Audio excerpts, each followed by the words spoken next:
That's not hard to figure out. I don't always agree with Pepe, but he's spot on with this shit. Why is that so hard for you guys to fucking get it?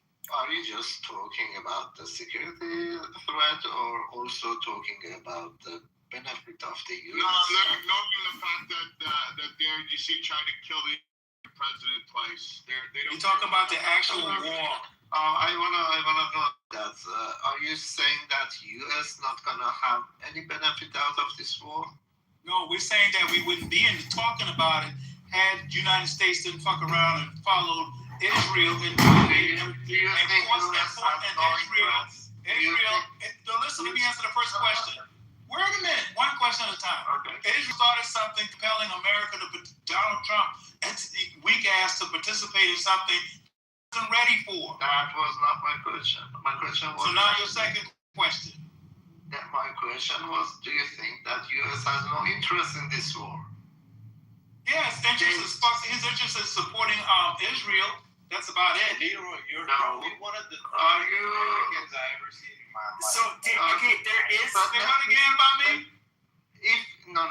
If you talking about the benefits, first of all, I think U.S. is getting the most economical benefit out of this war.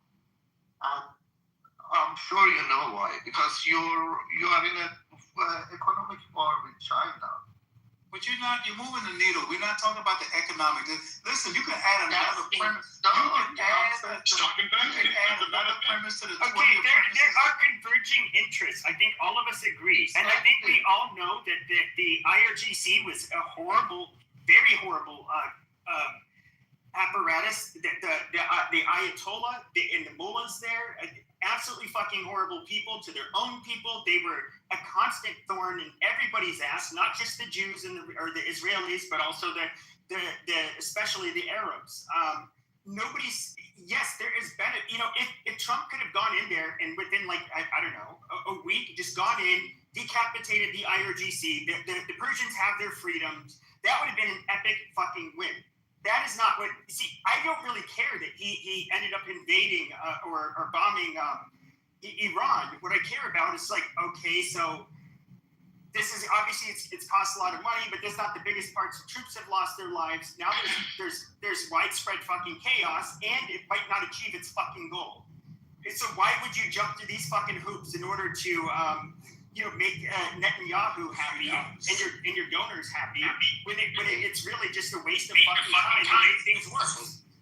Did the Affordable Care Act achieve its goal? No. Oh my God. No, it didn't. And are we still doing it? Yeah, you're kind of making my point for me. Achieve its goal, do we? We don't really have any idea, do we? Well, this was stupid. Trump said he wanted to end all wars, right? Well, he finds that Iran is the cause of all the wars in the Middle East, and by ending them, it's going to end all wars in the Middle East. That's, I think, how he sees it. He said he wasn't going to start any either. Yeah, but if he doesn't they were starting on October 7th when Iran sent Hamas into Israel. But when he doesn't, but if he's not able to overthrow the IRGC, it sounds like, and this is what at least the New York Times. Patience and grasshopper, there's still time. This wasn't going to be a 6-day war. This is what we got to do. They said there's going to be weeks. They said there's going to be weeks. Thing, assassinating, waiting for the Iranians to overthrow the government. It's not going to happen. We need to go in. We need to rebuild this nation ourselves. We need to put in our power in there. We're not listening to, there's 94 million people there. We're not going to risk any radical elements rising up again because they're definitely there in the millions. We got to take over and split up Iran. We've been hearing for 40 seconds. Can I finish what I'm saying? Can I finish what I'm saying? I just started. This is the only thing I've ever Yeah, he just kind of came. This is the first time he got here. So the problem is, we can't just do a half-assed job if we're going in there. This has to be the real deal. In Iran, in 50 to 10 to 100 years, can't have an overthrow of their government again or their monarchy, and then we're back to square one. We need to split this country up. There'll never be 90 million people in this one country again. This will be split up into at least 5 different ethno-states. That needs to be the plan. Any other thing is a half-assed job. Let me say this, Jack. His own defense got that damn said we should have never been in this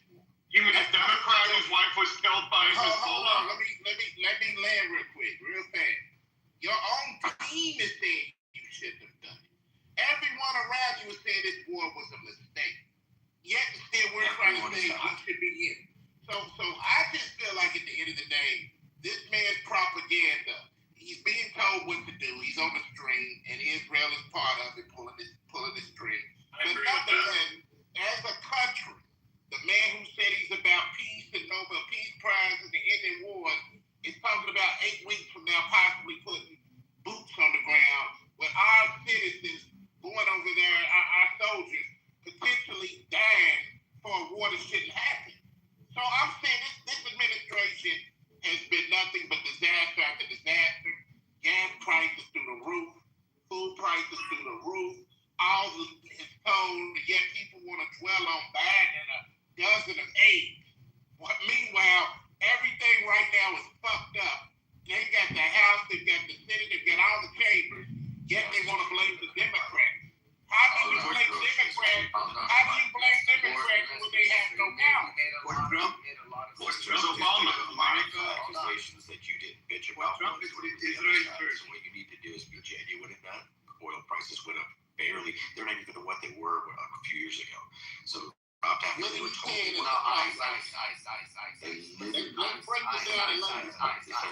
Inflation was going to go up and it went down. All of these things that the left kept saying, just like Went down for who? bullshit. It's Where did it go down at? Like any war, oil prices will go up. Okay, they're up a bit. Sure, they are up. Everything is up. Hold on. Mister, for Trump, it's Israel first. Can you hold on only 1 second? Let's do numbers. Let's do math. You guys are all smart asses. It's geopolitics. Let's do numbers. What if fucking oil prices went up? What is your gas prices where you're? Hold on. They went up what? fucking half cheaper than what they were to buy. But I'm just saying. What are they now? Hold on. They went up 60 cents a gallon. Let's say 50 cents a gallon. How many gallons is your fucking tank in your fucking car? You know what? You know how idiot things. How many? I drive an SUV. I drive an SUV. I don't know. I guess 25 gallons. 25 gallons. Oh, that's So my whole point that I'm telling you. $12 up. Hold on. What city you in? Everybody, don't forget where I am. I'm explaining to you. Yeah, because if you look outside in most cities right now, 40, 50. Listen, I don't care that you live in a fucking. I know you don't care because you're delusional. Listen. Now you speak. If they're charging you carbon tax in your democratic city that you voted in these people on top of what the oil prices. I'm not in a Democratic city, idiot. I'm in a Republican state, you fucking moron. Congratulations. So then your gas went up 50 cents. It went up more than 50, you fucking dumbass. You don't listen. I know what gas prices are going up. Okay? I see. Anyways, it's all bullshit. The problem is with everybody who's speaking today, it's people who are fucking living paycheck to paycheck. They're living for today. They're not thinking of tomorrow. If what U.S. didn't do today, your children would suffer tomorrow with. Because at one point, this would have had to be done. Because in the fucking Iran, I'm sorry to say, as they burn the fucking Israeli flag, you know what other flag they're burning right next to? The fucking American flag. Okay? Without you retards understanding that. The American flag gets burned exactly the same fucking way they're burning that white and blue flag. So they hate you as much as they hate us. They might not have the technology today to fucking send a rock to the U.S. They might not have the technology today to fucking get the nuke when they're fucking trying to enrich the uranium. But Israel's not gonna wait for them to fucking enrich it and fucking send a nuke on Israel and say, now we're gonna retaliate. Same thing with America. They're not gonna wait until they fucking build that fucking rocket to make it to the fucking U.S. We're gonna put that stop now. If you're threatening us and you're fucking building up a fucking this bullshit, these fucking ballistics and everything else, we're gonna put it out of business today. Because we're not gonna wait till tomorrow. You're gonna affect us. Okay? If you guys are that fucking retarded as Americans, go to school and learn something. Fucking I don't know, not too much on Americans, but here's the thing, Rafi, is a lot of average average people are not concerned truly. It's hard to get the public concerned about national security, and that's the problem the government has. Anytime they start a war, most Americans are thinking about their bills. You heard the guy with the gas, and I'm agreeing with you. We should definitely go into this. Since we're already here, I don't think we should have done it when Israel wanted us to do it. That's one problem I have. But since we're already here, we need to do it full force. Most Americans don't know the first thing about geopolitics or regional hegemony, right? These are what the government is concerned about. And right now, you said it yourself, Rafi. These guys can be a threat.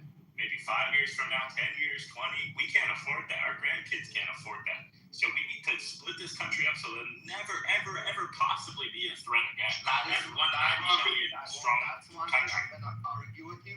You shouldn't split that country up. This is not fucking Iraq. This is not fucking Syria. This is not that country. This country is not. The problem is that country is only 10% radicalized. And most people are the radicalized are not even fucking the Iranian people. Because the people that are running the IRGC, hold on, I said most. Because the most people that are running the IRGC, Jack, are fucking either Pakistanis, fucking Afghanis, or Indians that were fucking brought in there. Bro, that's not true. You think they're smart enough to quit? Jack is the Arab himself. It doesn't matter. Listen, Iran, Rafi, Iran has been a threat to the Arabs, to the Jews, to every single fucking person. Are you talking about the Iranian people or the IRGC? Listen, Rafi, Iran is 94 people strong. We can't afford if 20% of them are red. We can't afford that. Yes, we can, because the thing is... What? It's Rafi. Guys, We literally have a 1% of a radical Muslim base that makes the 99% have to worry about people taking them as a radical. Okay, so 1% is a threat. 20%, you've got a serious problem when you have 20% that could become radical. Those guys were a small percentage of the country, and look what happened. They took over. They threw the Shah out. Exactly, and if you look at, depending on which country, there are countries in the Middle East where a significant portion of them are what we would consider "quote unquote" radical. But we're not going to their countries and fucking bombing them. But they're not getting nukes. These guys are smarter than the rest of the people. That's the thing, like why I disagree with Rafi or whoever said that they're not Iranian. These are very clever Iranians. As much as the anti-regime people would like you not to think, these people are not random Arabs or Indians or Pakistanis. No, these are very intelligent. This is why we're killing our scientists all the time. They're a true threat. Jack, the fact that they're holding Iranian citizenships that they were given out, or Iranian passports, doesn't mean they're Iranian. No, go look at whatever number that they were slaughtering in thousands of people. Those weren't Iranians. It was fucking people that were brought in from outside. That's not true. Okay. Bro, that's propaganda. I'll tell you, Rafi. Why propaganda? Why don't you speak to an Iranian? I'll tell you. Speaking on behalf of what you heard. This is what I read. Rafi, the point is, they have 94 million people. They don't need to import 10,000 from Hezbollah to come kill some Iranians. They're doing, dude, Iran is split up by Azerbaijanis, Persians, Baluchis. No, that's bullshit. A ton of people. These guys want you to think that they have no accountability in You Iran. can't talk about my country. There are Iranians all over this regime. It's literally that country. Not even a country. Yeah. I'm an American. Jack, that's okay. I So don't give a fuck about American regional dominance. That's what okay. So we Jack, talk about anything else. listen. Yeah. On January 8th, my brother was in the streets and he was shot in the leg. Okay, for a fact. By Iran. So what? He was shot by Iran. No, that's the part. He said that when those motherfuckers was shooting at us, they were talking in Arabic. There are videos there are videos, there are, yes. Yeah, there are videos from the book. I can PTR my passport if you can do the same. Go ahead. IRGC controls the borders around all the neighboring countries that they're bringing in, that we're saying Afghanistan, fucking Iran, India, fucking Pakistan, that they're all coming in. Okay? And they're doing the dirty work because the Iranians don't even have the guts to do that to the That's- yes, dude, come on. Hold on. What are you There talking are some- Hey, there are some articles. Listen, Iran is the only place in the Middle East where there's more mosques that are closed down than any other fucking Arab country. I You know agree. how many fucking Yeah. mosques? Because they don't follow that fucking faith. Iranian people are a different type of How many of them That's do? what I'm saying. This is a Yeah, different how type many of of them people. do? The Iranians want to change. The people like in Iraq, I'm sorry, 1 second. People like in Iraq, when you go and invade, or Syria, the people themselves don't want to change. They're Yeah, brainwashed. but Rafi, Because you- these even- guys even- these guys were a minority and they took over the country. Are you guys not understanding basic facts? Jack, here's what you said. You want the country. No, you didn't hear. Bro, I gotta stop the propaganda. Like, stop lying to Americans. Jack, you are right. Let me say 30 Jack, seconds. you are right. No, give me 30 seconds. Give me 30 seconds, Jack. So, I tell you, Rafi, who Jack is. I'm not trying to insult you, Jack. Jack You is- want to go to personal No, attacks? no, Let's talk on everything in my life. facts. On everything. What's the I point? swear. Wait, I'm wait, not and listen, Arab, American, No, no, I'm wait, and Palestinian, listen, I'll tell I'm you. a Hamas, whatever the No, fuck no, you're no, gonna no, say. no. I swear I'm not saying that. Wait and listen. Jack is his parents are originated from Palestine. Now Jack is very Americanized, right? So he hates what's going on in his motherland, right? And who's causing it? Islamic Republic of Iran, basically, for the past Yeah, decade. everywhere. So no, I know who you are, buddy. So hates basically vast majority of Iranians because That's not true. But no, it is. You try to No, tell people no, what I hate. no, because he thinks Iranians Maybe are they're just talking the nonsense at this point, bro. Because you think He's Iranians talking are the reason nonsense. behind it. So for that reason, you keep saying these things on Clubhouse to hurt Iranians. Bro, I don't give a fuck about hurting your feelings. It's nothing That's about what I'm that. just letting you know. Why would you go and do a half-ass job? Iranians are not Rafi, I Arab. heard you. Let me respond. Iranians are not Arab. I want to and they're respond not to this Muslim. They're nonsense. like animals. Okay, yes. You are, or you're Okay, I understand. We're That's animals. just the We way got it it. is. We got It's it. the reality. We got it. So we're animals. You guys like to play this Iranian And exception. as an Arab, Like, you we also can. hate the Jews. Holy shit. Like I was saying, you guys want to tell Americans Iranians are not radical people. They can never. And I agree for the most part. 80, maybe 75% are just normal people that don't want anything to do with any of this. But that 10 to 15 to 20% that are in charge, that overthrew the last guy who wasn't a radical, right? Who overthrew the Shah. These minorities came to power and were radical and ruined the whole region, right? That's the whole fucking problem. They ruined your country. They ruined all the Arab countries. They're ruining a lot more, right? So as an American, we need to look at it not just in terms of imminent threat, but long term. And God forbid, let's say you get the Shah back in government, right? Let's say he takes over transitional power, whatever the fuck. 50 years later, if these minorities, 10, 20 million people, right, because you have a huge country, take over again, we're back in the same spot. We need to fix this problem once and for all. We need But to, you're an American. Who are you to decide? Who are you to decide? Other countries. we're America. We can't decide. No, We're gonna then flood why this. other countries? Why other countries pay you, bro? We're spending $2 billion a day on this war. We're gonna So, decide. Are you delusional? who's telling you to spend those that We're doing it. Fuck off. Get fucked. Jack, I We're doing it promise you, anyway. you're going to pay tax. Yes, the Iranians don't even want this war. The Iranians don't want this war. Oh my god. Personal attacks instead of talking about the subject. going to stop the American military? What's not going to stop the American military? When you're on the low, not an alpha male. There you go. Straight up. Straight up. Let me tell you what you're doing, Jack, okay? So, as you said, now the supporters of the IRGC are in minority, okay? As an Iranian, I want to point out that Jack is full of complete garbage and bullshit. But you know, Let me, my personal attacks, if anyone knows. Yeah, let me get I don't want I'm not- personally attacking him just because he has an opinion. Like, that's so I'm weird. not. Because he's spreading false propaganda.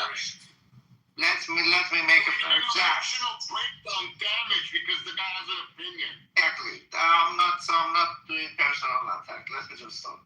So I'm saying that. So assume that 10% is IRGC supporters. That would be even At less least. than that. But I don't think. I think it's much less.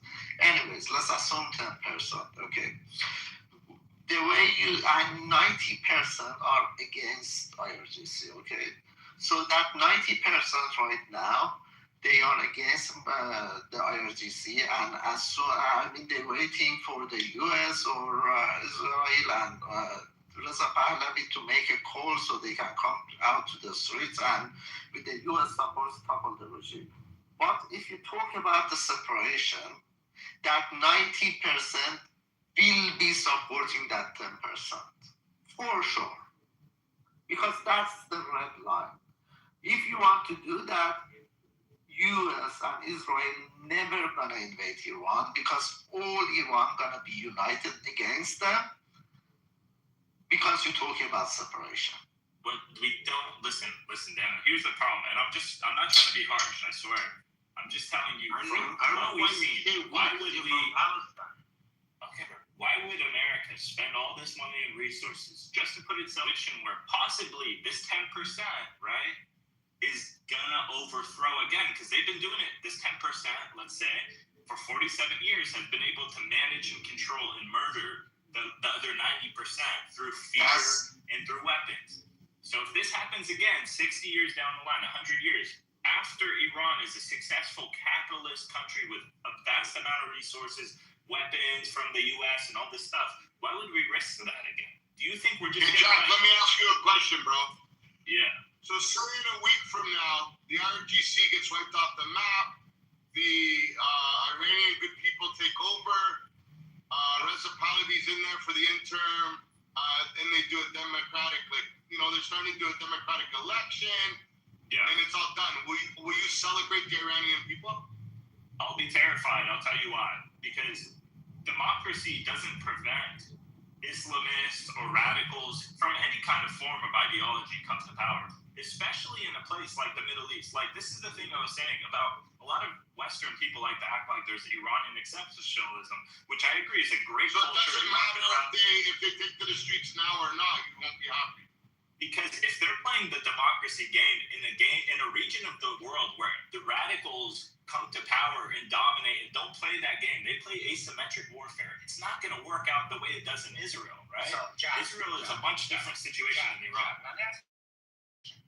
You say divide the country. Okay, let's divide the country. Now, give me an example where division has ever succeeded over uniting a country or anything in that matter. I'm just very curious. Well, I mean, you want to talk about like the fall of a big empire or something? Look, US in the smallest fucking division between fucking political parties, between fucking the left and the right, they're ready to rip each other's heads off. Now you want to take a fucking region that's unstable, divide it, so there's a fucking, when it's already unstable, you want fucking 4 more opinions to not come to a conclusion and fight.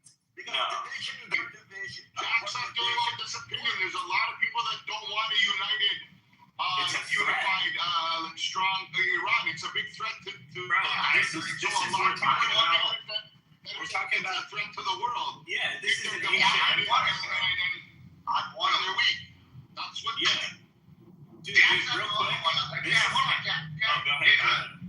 Dude, I agree with Jack on this. There's not going to be a singular run. I'm sorry, dude. Freaking going forward, the only way to control the chaos of reburning the IRGC or the radical regime is by division. I mean, look at North Korea, South Korea. Look how North Korea treats its people. Okay, but then look at South Korea. Look at the GDPs compared to North Korea, South Korea. You're in provinces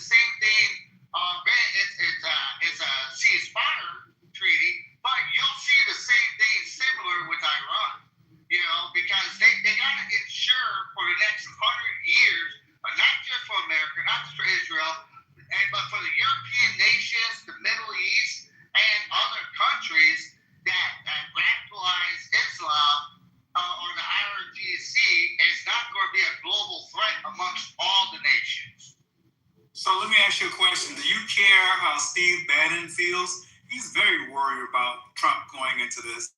Steve Bannon is one of the most radical, don't give a fuck guys that are out there, and he's nervous. Steve Bannon, the man who is 100% fighting for Trump all the way to even be the president for a third term, and he's worried about it. So Steve Bannon is worried about it. Y'all got a problem. Hey, can I answer you real quick for everybody else? Why would you want someone there to show caution to your leader? I don't know about you, but I did 23 years in the military, and I remember a couple times where my first sergeant, I'd be like, hey, what do you think about this? Or do you think necessarily? I'm not being insubordinate, but I'm also having a different opinion about it, so that he can make a secondary decision. I mean, that's a staunch supporter. You can't get no more Trumpian than Steve Bannon. I get that, but don't you want? Hey, dude, if you have your best friend with you, and let's say hypothetically you're a married man, and you're about ready to go tag a fucking hoe because she's shaking that ass, don't you want your best friend to say, hey, bro, you really gonna make that decision? No, stay away from me when I'm about to do. You want your best friend to tell you the right from wrong so you don't fuck it up. Period. It's an advisor, yeah. You have a friend giving you all options. Right, and you should listen to your friend. You don't go fuck your friend. I mean, you could take your friend's advice into account. At my point, Leroy, I would have done this at a different time. I don't like that. I feel like there was a certain pressure of like the timing of this.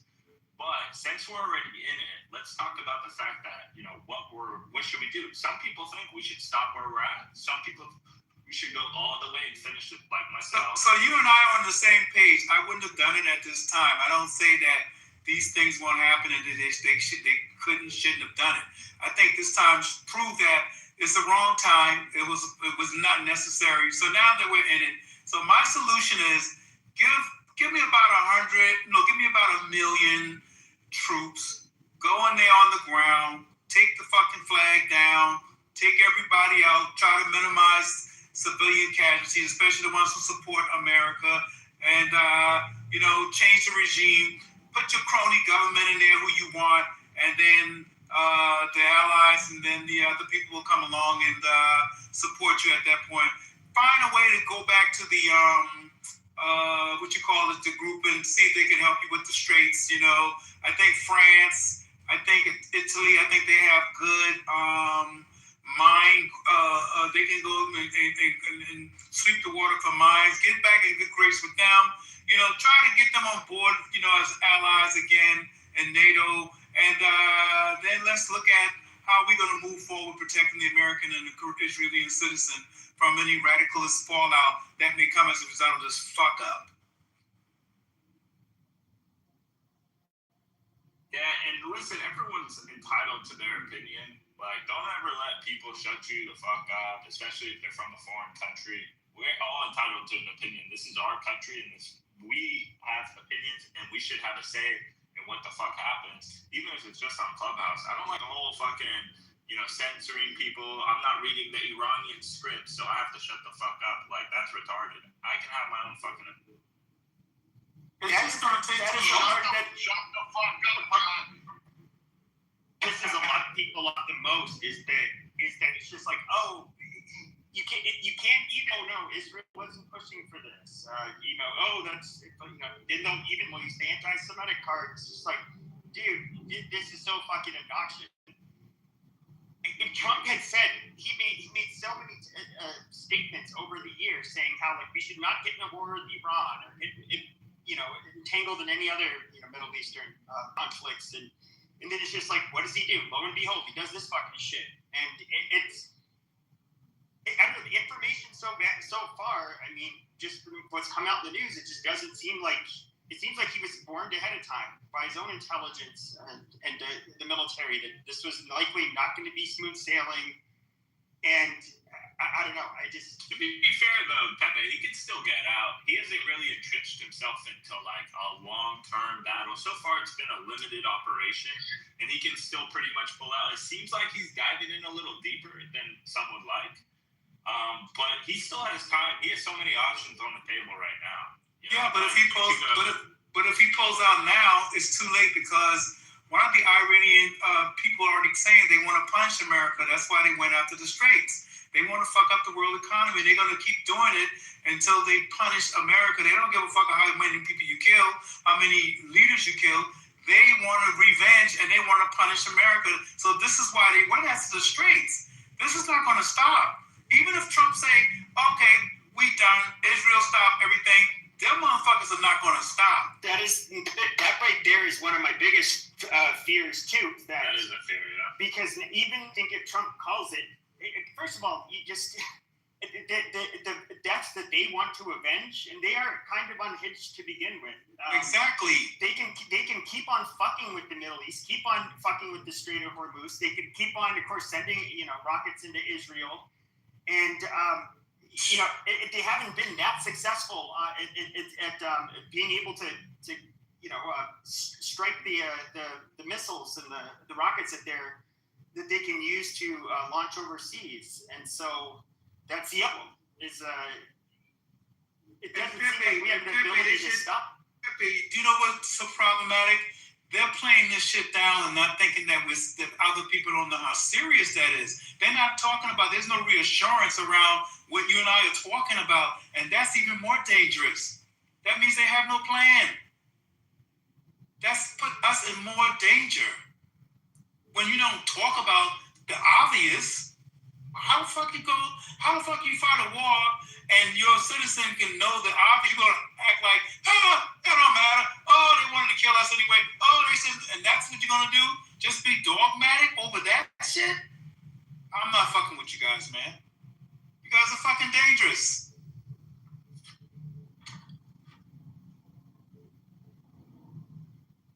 I mean, I'll even see, and I'm not somebody who's like an isolationist. Like, I actually thought what happened in Venezuela was good, and of course that had the best possible. The operation had the best possible results. They went in, they got Maduro, and they killed a bunch of his Cuban security team, and there's no American casualties, and that's that. Now they're cooperating with the United States. Now Cuba. It sounds like they're bending a knee. I think that's a good thing. It doesn't seem like we're gonna have to really do anything in Cuba. Like, I'm all for this, but this is so fucking. I don't know. We'll see how it plays out. I agree. I see why you're skeptical, Pepe. It's a lot at once, and it's unexpected for Trump and like what he ran on. It's completely like the antithesis of that, but. You know what? I figure we're in it right now. We either walk away or we go full force. I'm open to both. I just think at this point, like this country, this is an old empire. Iran is not like a regular nation state. This is an old empire, and the people there, for most part, whether the regime or not, they have this mentality where we're the Persian Empire, and this thing is just unstable if you're thinking of American dominance in this region, right? We can't keep this shit like alive. It's a threat. It's like keeping the Ottoman Empire around or some shit. They should tell us the end game. If you had an end game in mind, how would you describe an end game to stop all the threats? How would you create an end game for America to get out? You're talking about getting out with like. Yeah, how do you see it? How do you see this going? Right, an easy way out. I mean, there's didn't you call us a communist monsters or terrorists or something? Didn't you put that label on us? Say it again. What did you call us a few minutes ago? How you didn't want to deal with us, that you didn't want to mess with us because we're what? Huh? Did I imagine it? I'm not fucking with that, or I'm not messing with that, or I'm not messing with you. What did you say? You gotta repeat what I said because I don't know if I said what you're trying to say. I think about what I said.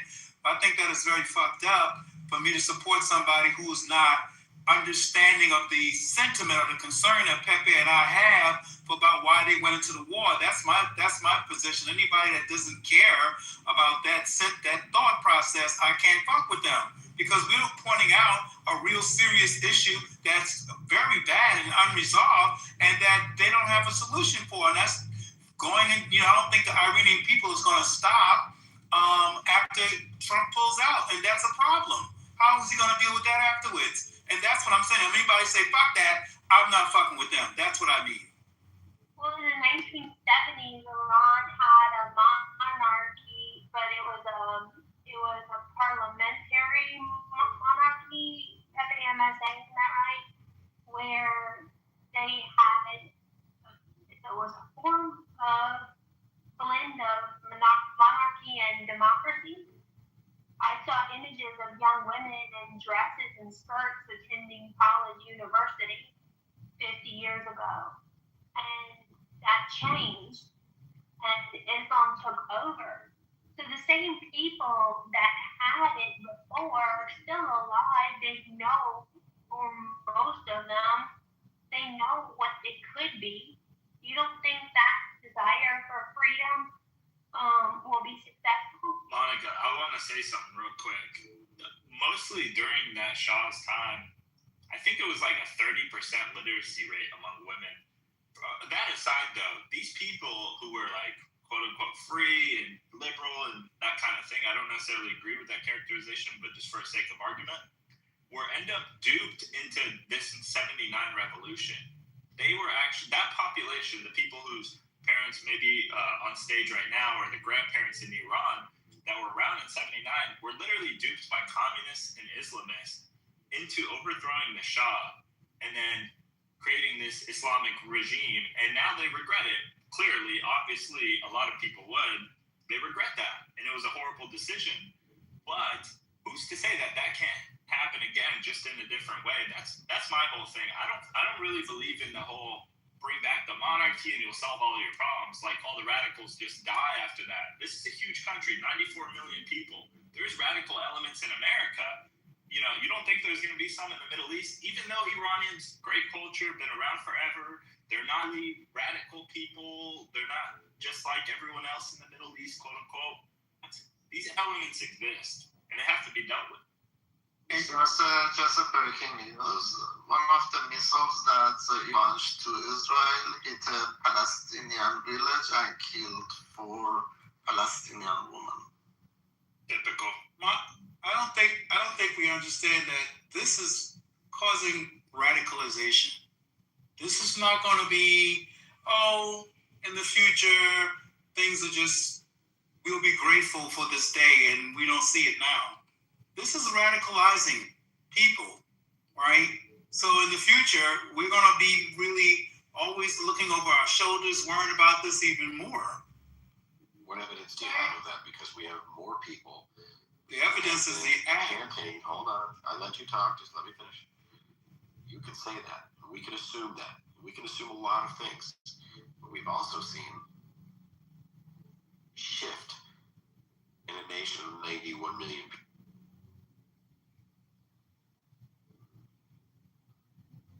How do I get in queue if possible? You can just go. Okay. First, with the writings of Sayyid Abu-Utsman, what was happening in the Arab Sunni world. It's not, the modern ideological Islamism is not something that happened within Iran. What happened within Iran is that you had the Red-Green Alliance, where you had commies, and then you had other segments of the society who wanted to have revolution, yes, band together with something that exists in Shia Islam, which is a hierarchy, like a papacy, which does not exist in Sunni Islam, right? So how it works is that the same way that alms are paid, or you have a marjai taqlid, or you give money to the system, that system ends up being an institution that is wealthy and has clout. So what happened prior to 79 was not that suddenly an ideological, there was a doctrine of something that was ideologically new to the people. It was, hey, us mullahs are going to come in. We're going to go back into our little hole known as Qom, which is where, the home of Shia is, theological thought and training is done there. And then so it wasn't that people suddenly became attracted to political Islamism. what happened is that in order to actually band together and create a coalition to overthrow or have a revolution, it takes multiple different segments of society to do so, and they wanted the religious buy-in and the clergy, which did have clout and did have money. So no, it's not the same thing as the radical, Islamic Brotherhood that were coming together and started to band together in Mubarak's jails in Egypt. Or it's not suddenly like Sayyid Qutb, who was doing this continuation of classical Islam.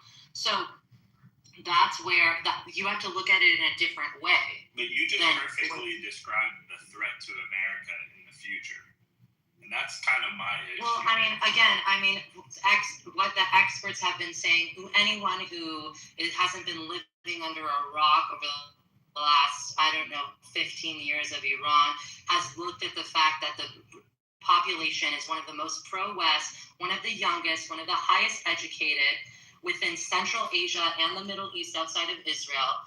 They have even in The Economist, they were just talking about how Iran is one of the most secular, if not most secular countries in the Middle East, if not in the world currently. So you're talking about a threat. So many things can happen. I don't know, a comet can fall from the sky. Anything can happen in this world, of course, but the probability of said thing happening, well, that's what one needs to take a look at. And currently, all of the markers in which Iranian society obviously is being measured, which obviously public polling is not something that exists under an Islamo-fascist regime, right? But the Gaman Institute was able to get a sample size of 40,000 Iranians over multiple different provinces across the country, city, urban,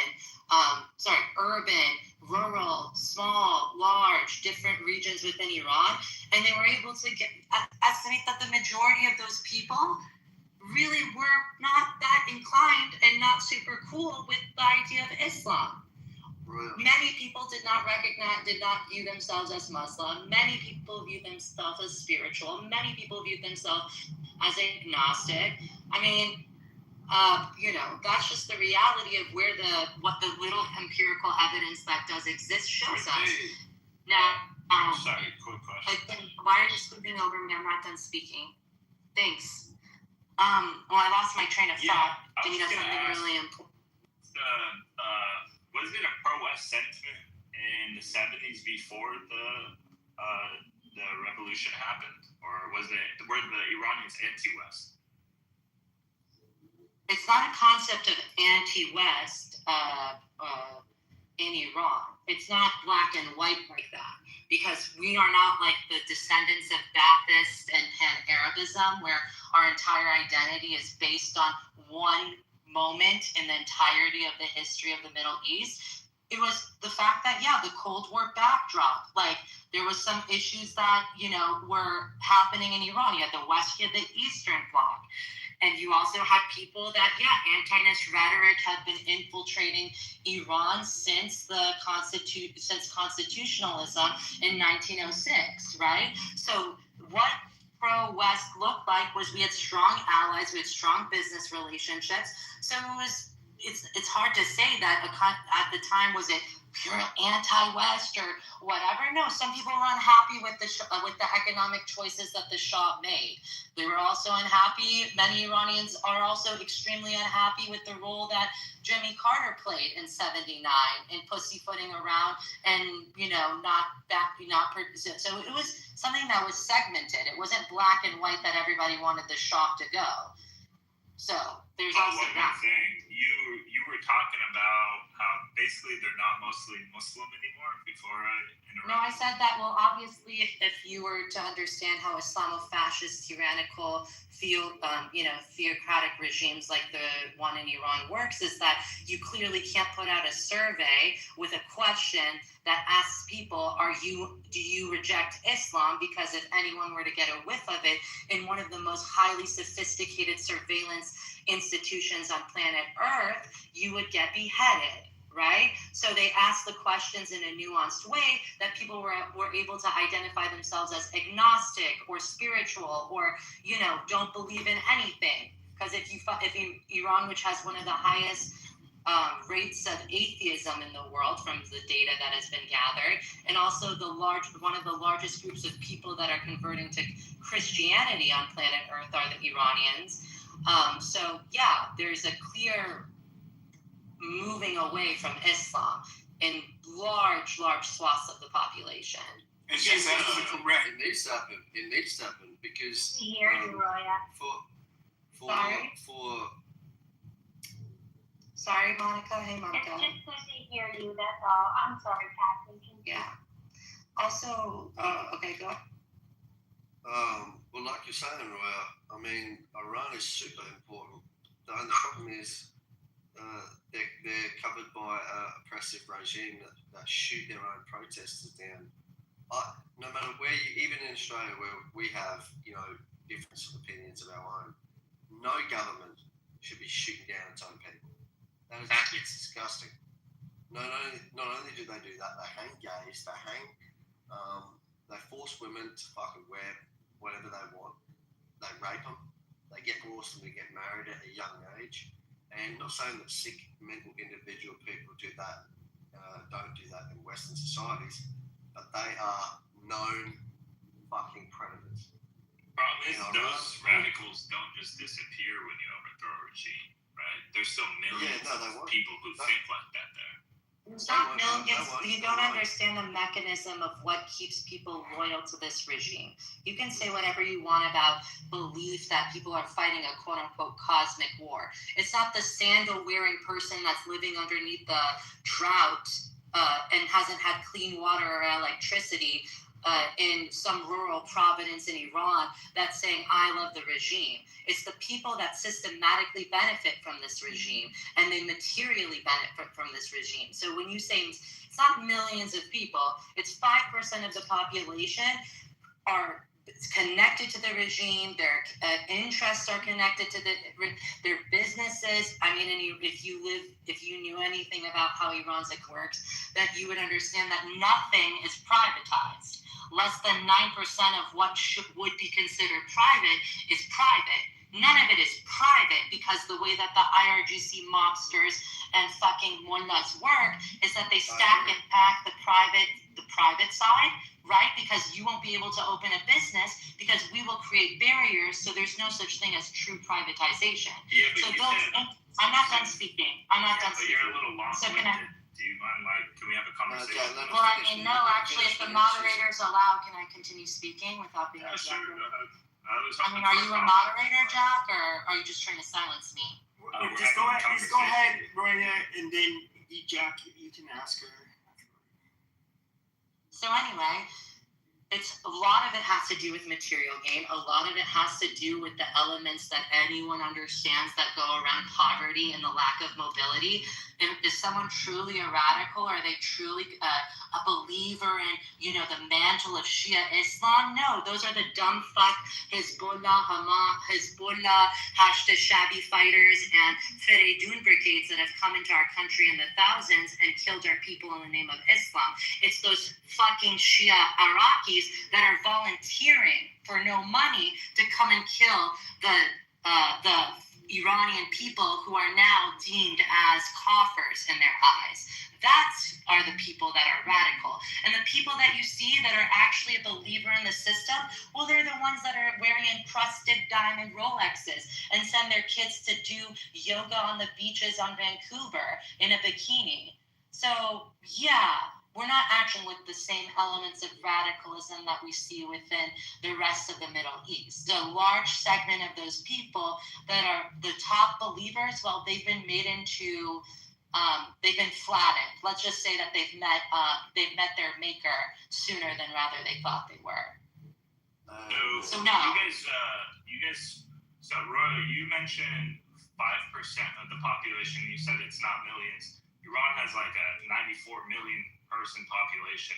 So even 5% would be millions. But the studies I've read from the Gaman Institute, which is an opposition, organization against the regime. So I would take their studies. I'm not saying it's 100% So accurate. should we look but at I what don't type of think they public would- opinion Sorry, polling just a has second, the Roya. regime You're done? interrupting. You're interrupting. We should look at the regime's You're numbers. interrupting, That's Roya. true. You're Same way that we should look at Hamas's numbers. You're totally right. All right, Roya, let him. you asked I mean, yourself respect- to let him.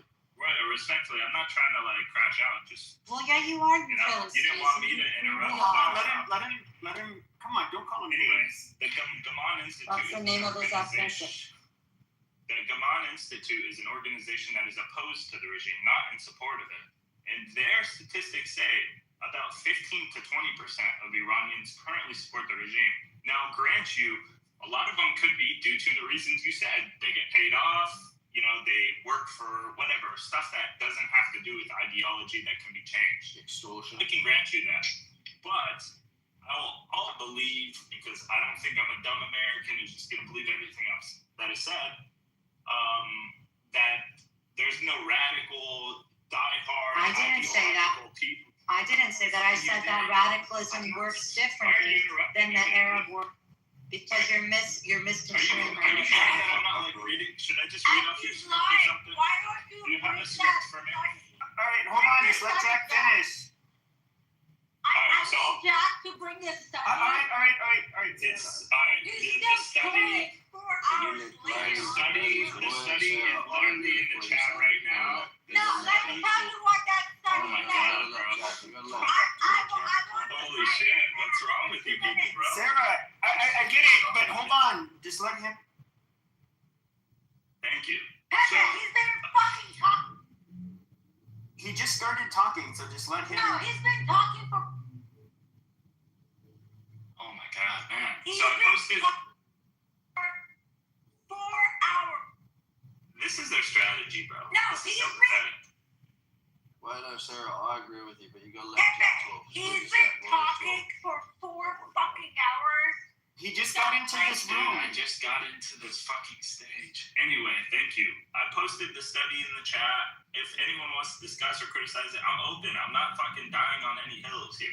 I'm just telling you what I've read. It says 15 to 20%. To me, that's almost 20 million people at the high end, right? So there are radical elements in there, and maybe only half of those people are doing it for money. But at the end of the day, these people are not people who came off the street. They have an ideology, and it is native, or it is from Iran, let's say that. It's a Shia form of Islam, and they're not going to stop being radical. In the 70s, they were able to coerce and fool people using communists and other groups to overthrow their more pro-West government. My only fear is 50 to 100 years from now, the same thing doesn't happen with an even stronger Iran. So my whole argument is, Jack, I we believe don't this give a country, fuck about your opinion. I think it's It's just safer voting for November. America. It's Make- safer for, you know, when people cut you off, it's like they don't want, what are you afraid of? I'm just talking about, like, we're just talking politics, bro. We'll bring you up, Sarah, once he's done. We're not going to keep this interrupting. We're not going to argue. Let him say his piece, then you come on, and then you can talk. Yeah, I'll land it here. Iran, a lot of Iranians still believe in this, like, Iranian empire from the past, right? It's a great history. It's been around thousands of years, which I understand. But going into the future, if we're talking American hegemony and American safety and national security, this can never be a one country, 94 million population again. This thing might happen again, where they overthrow the more pro-West government, and then what? We have a stronger Iran than we do now that has all these resources and all these weapons and a huge infrastructure. I'm not going for that. I'm not falling for that. So that's all I wanted to say. I So appreciate you're not you going, guys so letting me why do you have that problem with any other nation state that has a strong nation state? I mean, do you have that problem with? It is going to be each one of these. Hold on, but don't Roya me. This is a ridiculous. So the threat that a crater may fall from the sky should make sure that we all wear dunce hats on every other Wednesday. I mean, what the fuck are you talking about? Iran is a nation state like any other nation state on planet Earth. It has territorial integrity. It has a population of people. It has a. Territorial integrity. It's a forced one. You have to. What the fuck are you talking about? Iran is one of the most. Don't interrupt. May I speak? Or am I just gonna have to listen to some dumb fuck Arabs go back and forth? First and foremost, do I have to? I think maybe Definitely not. for a rating a room where he said, Roya, do you mind? So this room was created yesterday around 1 p.m. Pacific Standard Time by Matt. It's his house, President Trump. He wondered, and I'm thinking this is what I've interpreted so far, it was a casual room meant to allow people a voice. It's run through the night and now into the afternoon, over 24 hours now. Do like one mic, if you don't mind. And please keep your contributions short because this stage is active and we want to hear from everyone. Thank you. Sorry, just 1 second. I want to make a comment, short comment. About Jack. You wanted to make a comment, Captain? Hold on. First, I'm asking Matt, who keeps sending me to the goo, man? What the fuck is going on here? That's number one. Number two, Jack, don't fucking lie. You did this earlier, 4 hours ago in this same room, when you tried to troll over my brother being shot in the neck. That's a lie. And That's baby, shut the disgusting. fuck up about talking. Why don't you mute up? That's accusation. You wanted to pray for You just did it first, Tone it down a little, just a little. No. Yeah. You did this in the room. Both Bibi and Monica said, "Oh, he's asking an innocent question," but I know He you're did. He not. asked who shot him, IRGC or Hezbollah. And he's a troll, Bibi. And He he's asked you a a troll. question and you got emotional.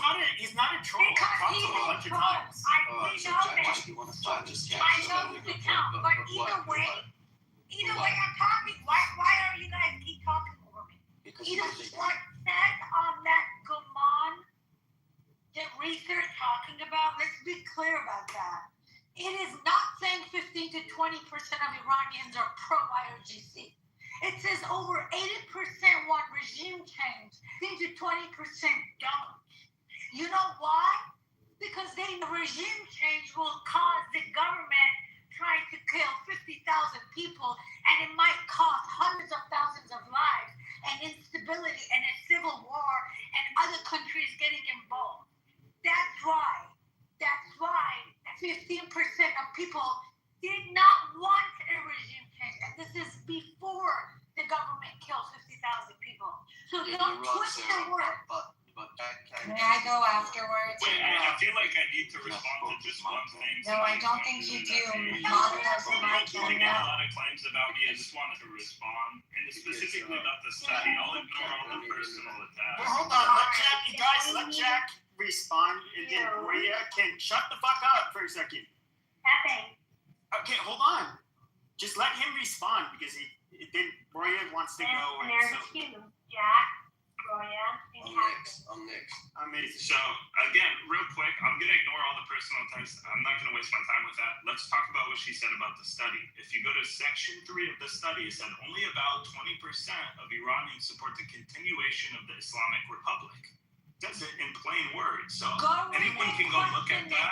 Let him talk. The question Anyone they can asked Oh my God, bro. was if they support a regime change or not. I just want everyone to know, I literally support destroying this regime. I'm just not reading off the script, and now I'm getting personal attacks. And I'm an American. I have a right to say whatever the fuck I want. Piece of shit Palestinian refugee. See, now I'm not an American. Well, he's obviously an American, despite where I mean, your parents are from a foreign country, or actually, weren't you from a foreign country as a refugee? Roya? I'm not a refugee, you dumb old piece of shit. Yeah, I was born and raised. I was born and raised in America. Yeah, but yet you grew up in your Muslim communities where you guys don't assimilate and you guys. I am in it. Shut the fuck up. Okay, guys, enough with the ad hom. Guys. May I go ahead and I was actually in the midst of speaking, so may I continue? Amy, shut the. So is it my turn yet or no?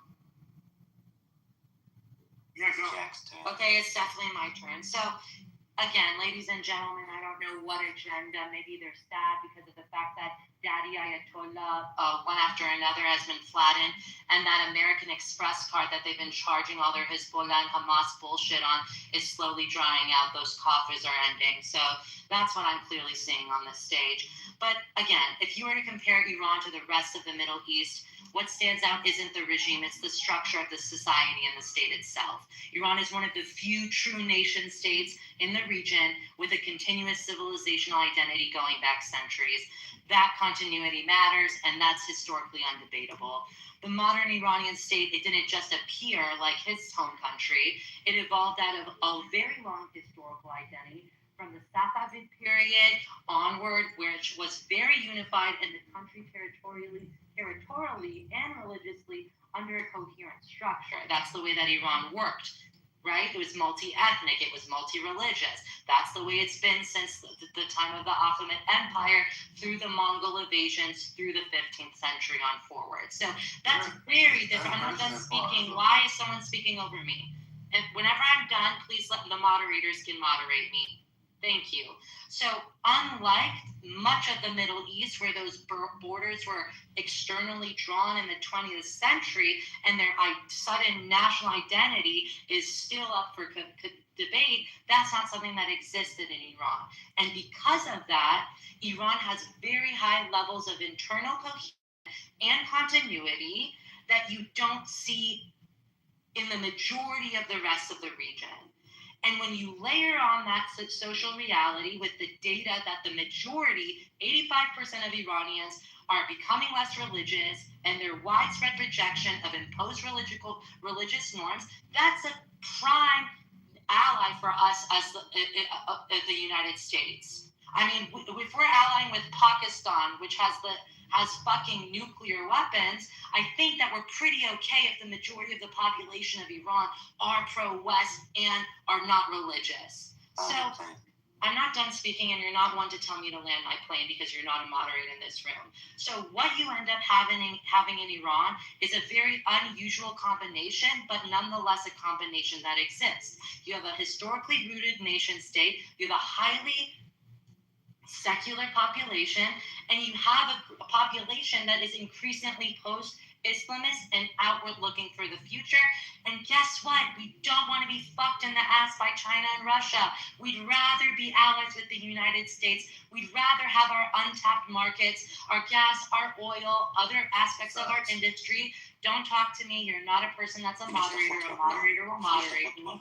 I will finish once the moderators ask me to finish. Matt, so sorry. Before you guys keep speaking, Matt, I tried to send you a message. Ami, he's recording other Iranians and then sending me messages. He's trying to threaten the Iranians on his app. So I don't know if can you remove him? I don't want to remove him without asking you. But he's a piece of shit, and then he sends me the video. He's saying remove him. Oh, you had the audacity to send me to the goo who was a mod in the room, and then you don't want to remove this guy who's threatening people? How noble. Wait, that said remove. I don't know. The guy's removed. All right, So can I just finish my plane, BB? I mean, go ahead. he wanted to try and record. Okay, so what I wanted to say is that it's few countries in the Middle East that actually has a functioning nation state, not just a state. It is a continued identity, strong territorial cohesion, and a long historical memory to any modern border. Because of that continuity, and because of the rejection of Islamism as such a whole, our society has pushed back against it. So what you have is something extremely unique.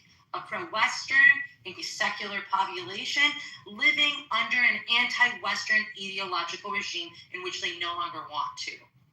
I'll land my plane. Can I speak? So Maybe just one short sentence. Hold on 1 second. I want to back up what Roy's basically trying to say with it. Like, because I know she gets really passionate about it, same as Sarah. But Jack, you're talking about once this regime gets overthrown, they become more powerful.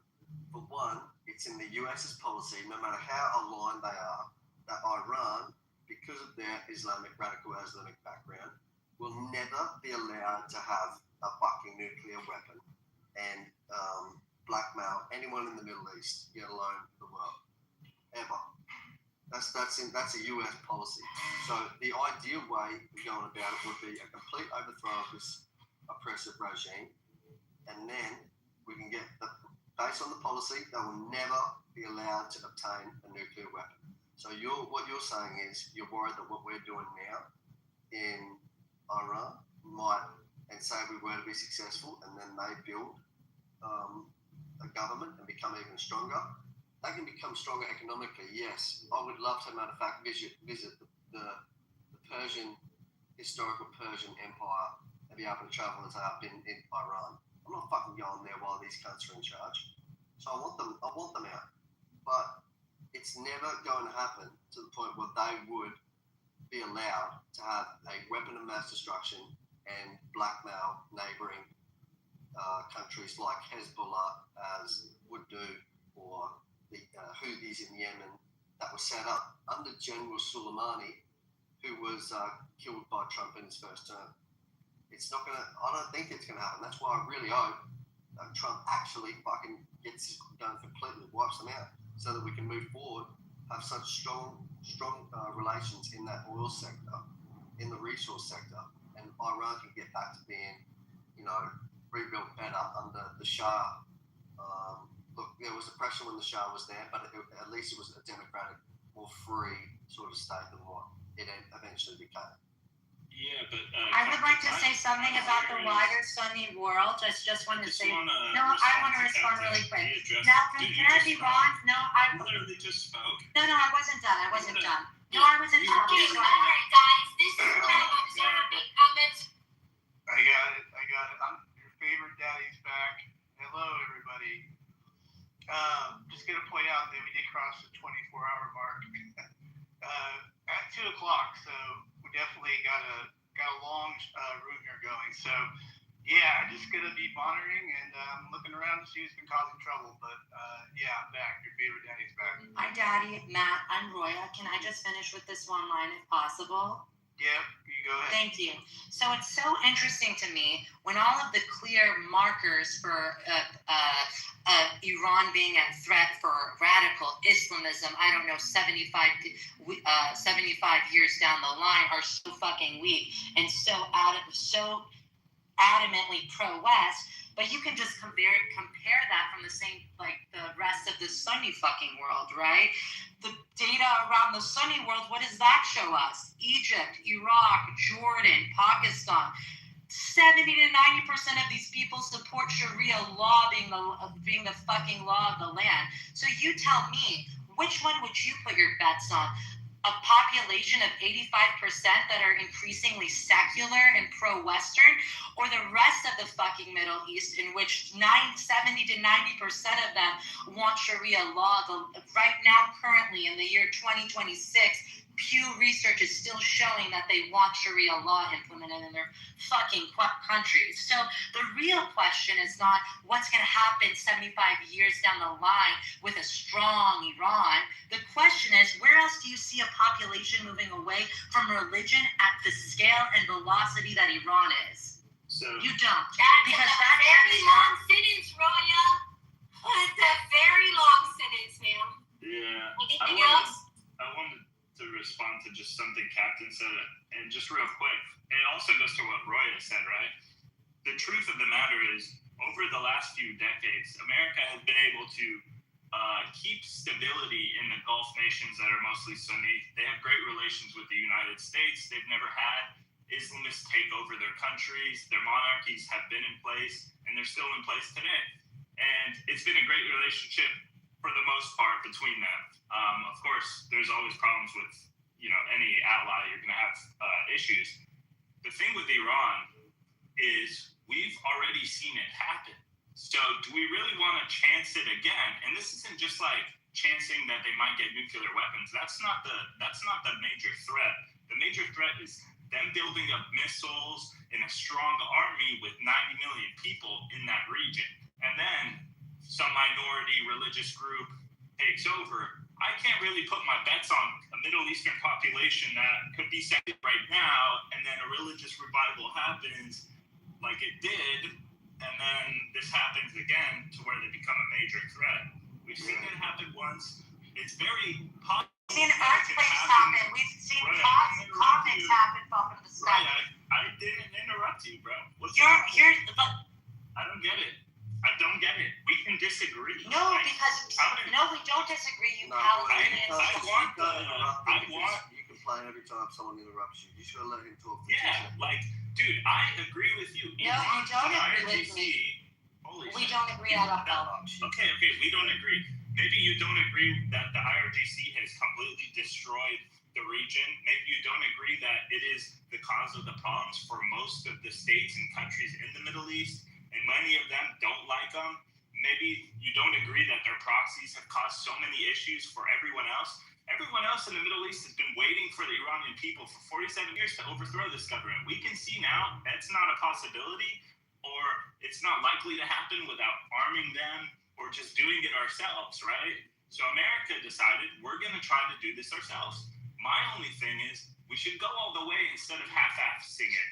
We shouldn't sign a deal with a weakened IRGC. We shouldn't put a little puppet in there or let the Iranians figure things out for themselves. I don't trust that. We need to go full force and put all our interests and split this country up. They can never have this Persian Empire again. This is a straight-up threat to the whole entire Middle East and America. Jack, based on your logic, we've seen slavery in U.S. once. So that case, we should. It's gonna happen again, right? What are you talking about? You believe that one group will subjugate and enslave another group in 2026? Well, Jack doesn't have In the anything else Western- to say. Jack keep repeating the Yeah, same thing. exactly. for 2 The weeks. logic is He not. just- It doesn't make sense. He just keep repeating it. There's an He's announcement saying from that. Matt in the chat. Hold on. I'm sending He's- people misbehaving to the hallway. Very short tolerance. I have a feeling people have been taking advantage of my room. You know, we're striving for a civil conversation here. I'd like to draw people's attention to the poll. I have a personal goal of 400 votes in it. We'll see if that is achieved before Matt gets tired and booms the room. Also, this is the President Trump house. This is the one and only President Trump certified by Matt to be Clubhouse original. And I invite people who have pink tickets who have enjoyed the free speech stage provided by Matt and the moderators to consider joining the house. Yeah, no, I appreciate it. Can I? We appreciate you guys. Thank you. Boy, Dana, you couldn't even let that breathe. The owner of the room wanted a couple work. Sorry. I didn't mean. No, you're to- good, Dave. You're good. No, I just was pointing out. I appreciate the mods for sticking it out here. I don't know how much longer the room will go. We'll do a part 2 probably shortly, but yeah, carry on. I don't know what's the topic, by the way. Do we need a reset? I don't even know what we're talking about. Monica, what are we talking about?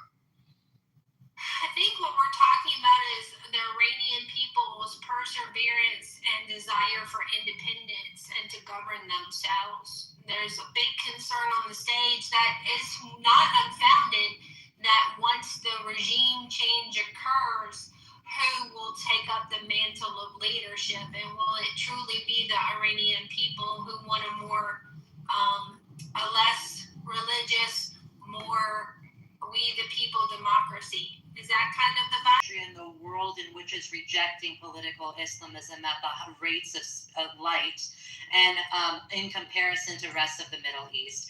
So I don't think that logic holds that you use. You can't take a system, a country has lived under and turn it into a permanent judgment about its people. And again, this balkanization aspect, again, a regime talking point. Wish you could use something new.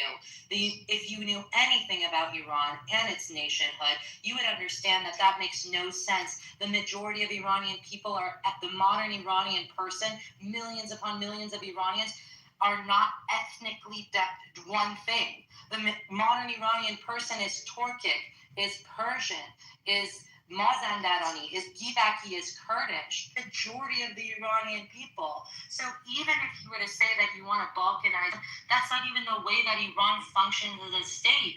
Large swaths of the Kurdish population do not even live in Kurdistan. So Again, this idea that the Iranian people do not have the right to their own agency or they do not have the right to their own self-determination is bullshit. And by the way, Monica, if you're interested in learning about the plan that we actually have for transition, because you're absolutely right. The danger of any sort of revolution is that moment of transition, that when the ground is zero, who's going to fill the power back? But we actually do have a plan. So if you guys are ever interested, I'm more than happy to explain our path to referendum. Whose path is it? Is it the path of the Persians, or is it like the path that people in the Persian diaspora have made? It is the path that the Iranian people have chosen. Millions of them risking their lives on the street, 50,000 of them being slaughtered and massacred on the streets of Iran by using Reza Pahlavi solely as the transition leader for us to the referendum. This is something that is undeniable. I understand that anti-Semites and, jealous Arabs perhaps on the stage can't fully understand that or grasp that, but that is something that we in diaspora have a problem uniting under.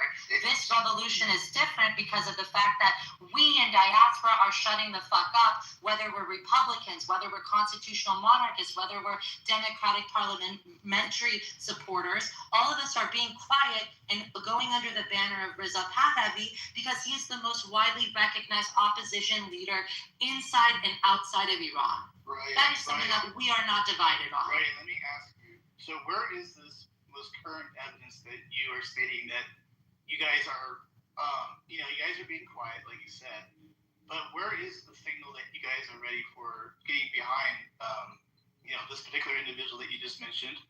Like, where do we see that? Obviously, I'm an American, I'm in the Western media, I'm not going to see that kind of stuff, but is there evidence that there's actually movement on your side to actually do something about this? That's my question. Pretty sure they will. Sorry, what do you mean by movement? Can you say that one more time? Well, I'm trying to find some kind of evidence you're saying. It's really hard to find evidence. Rude, but it does a lot. Millions of people marched on Valentine's Day, Mac. Millions of Iranians marched on Valentine's, and this was like dust from the people outside the country, and the people inside the country. Enough of them were in the streets that the government was being toppled, which is why they ordered Sheikh to kill, which ended 50,000 people. I'm saying even past that, because I think Roy is talking about right now in the moment, the last week or so, maybe. I could be wrong. No, I did want her to respond. So, do you have an answer?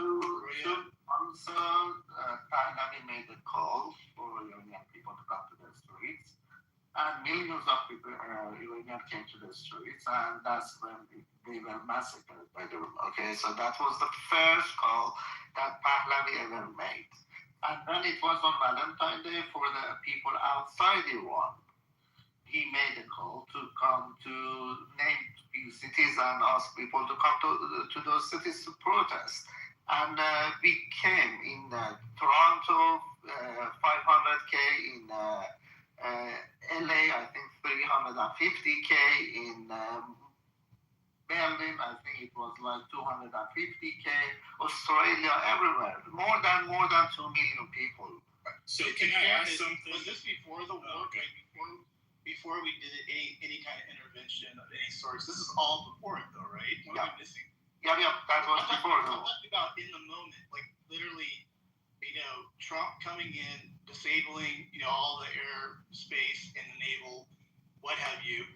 What has happened since then on the part of the Iranian people to have movement? That's my question. No. That's the thing, Matt. Because Trump, Bibi, and Pahlavi, they all said that stay at home. They all told Iranian people, called it to stay at home, and we're gonna make the call when the D-Day comes.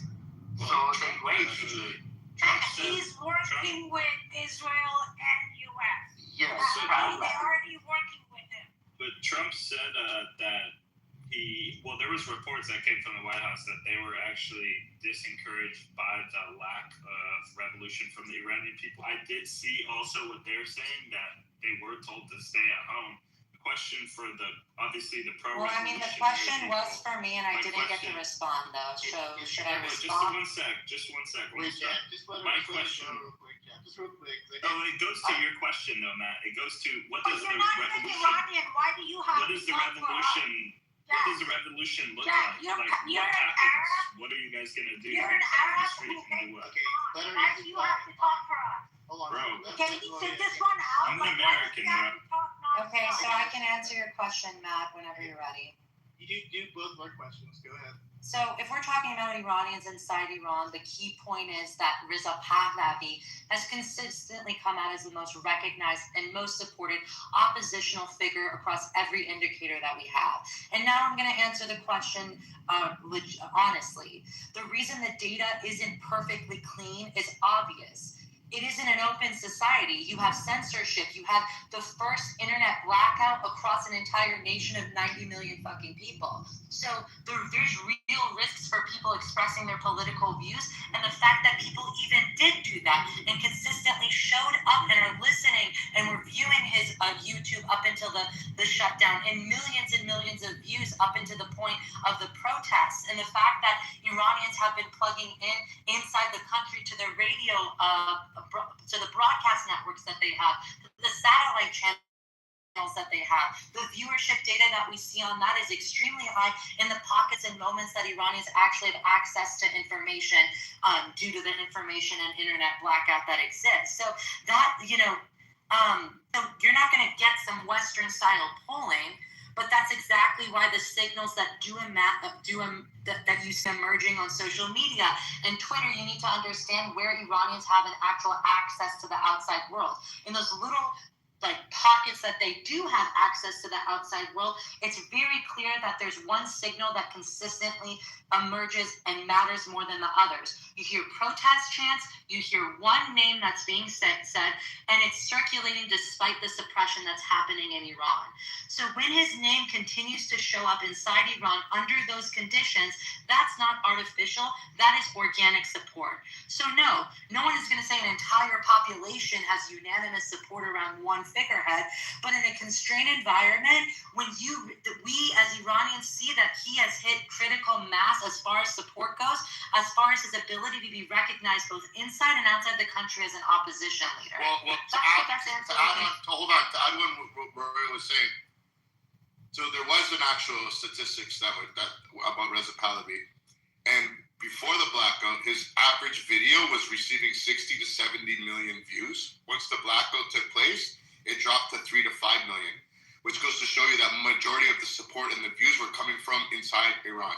But Didi, what does the revolution, what's it going to look like on the ground? I've always heard people say they're going to come out on the street when Pahlavi tells them to. But I want to understand, what are they going to do when they get there? And what are they expecting? Are they planning an armed struggle? What's the plan for the Iranian people to overthrow their government right now? And I'm asking to any Persians on stage who could possibly give us some Ever since the 12-day war, thousands upon thousands of people within the IRGC, as well as the Artish, meaning the nation's actual military, Navy, Air Force, have on secure lines contacted Pahlavi in an effort to defect. Now, the moment has to be correct. All the signals from Bibi and Trump, as well as Reza Pahlavi, has been for the Iranian people. Once we've reached the phase in which the Iranian people need to come out and flood the streets, because right now Iranians are cheering on the efforts of the United States military. They're cheering on what Israel is doing, and they're waiting for the signal from Reza Pahlavi. And once they do so, the networks within, whether they're, civilian militias that have existed underground for now years, who have been, defectors within the system, people that have worked inside and outside the system, supplying on the outside, but also working within the system to kind of see what's up. Those people will finally defect, and that we are hoping, of course, and we're indicators are showing that large swaths of the military, as well as other swaths of the IRGC of lower-ranking members will defect and will join the side of the people. That's the plan. Is there a projected timeline for this? So that's I mean, dude, do you want to know the color of my socks? I mean, Well, what the fuck kind of questions are these? No, well, no, we're living in live wartime. I get it right. Man, So, I'm just I've gonna asked chill this because question- you guys I've asked this can't handle question questions. before. Hold on a second. 1 second. I've asked this question before, like way many hours ago. If, Roy, if we, I don't know, 3 weeks we're back on the stage and we're having the same conversation, would you consider that troubling at all? Like, or a month from now, whether that kind of problematic, that nothing's changed, that, we're waiting for somebody to tell us to do something. You have to admit, we just got to double check these things, just to make sure we're all. There is a timeline. What's the timeline? If you have one, let me know. But I'll tell you the time. Also remember, you know how Trump doesn't want IRGC to know land is. So there's been twice so far where apparently released a video which caused IRGC people panic and they made movements, and each time big number of big figures in IRGC were assassinated. So we don't know exactly what's going on, but Israel, Trump first said 4 to 6 weeks, remember? And Israel said their operation will be another 4 to 6 weeks in Iran. But you have to understand what operation they're doing right now. Those forces, the police forces that goes out and kills people, the ones that are just the terrorists. Because remember, Iran has 2 branches of military. One is Iran's military, one is the Islamic regime military. So that Islamic regime military, which are the jihadist type in them, a lot of them, the head of them, are being taken out.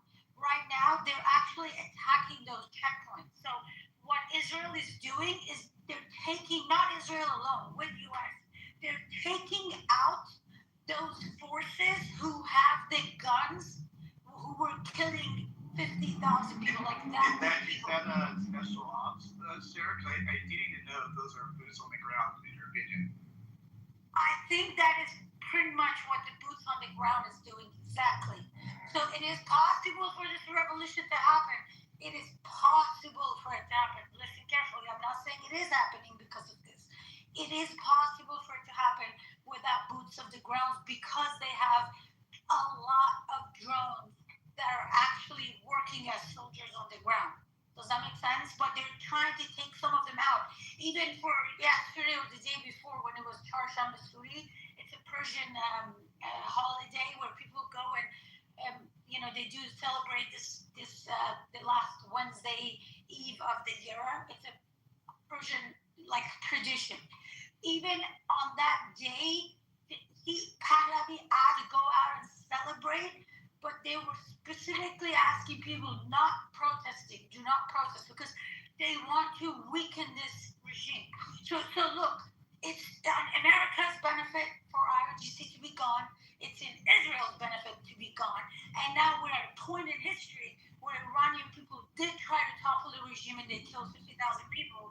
So Iranian people, they are so even though they don't have guns, they want them gone. You know what I mean? Yeah, so that's why they're all working together. I just don't see it happen. I just want to make sure the conversation is about, oh wow, we just did all this stuff and things are moving forward. That's all as simple as that sounds. I like to see results. So let me. I'll send you a picture from because I don't know how to put a link here, but I'll send you a picture of the heads of the IRGC that they wanted to take out. There's only 4 people on that list now. There's only 4 people left. That's Americans. We're waiting for the Iranians to do something. Jack, why is Jack keep talking, Matt? If we wanted to beat Jack, seriously, no,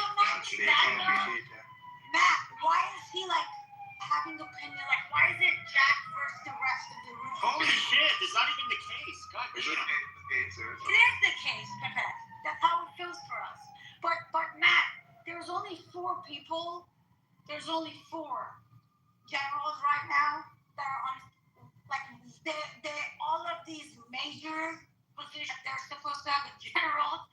We either don't know who those generals are. What did the list start off with, Sarah?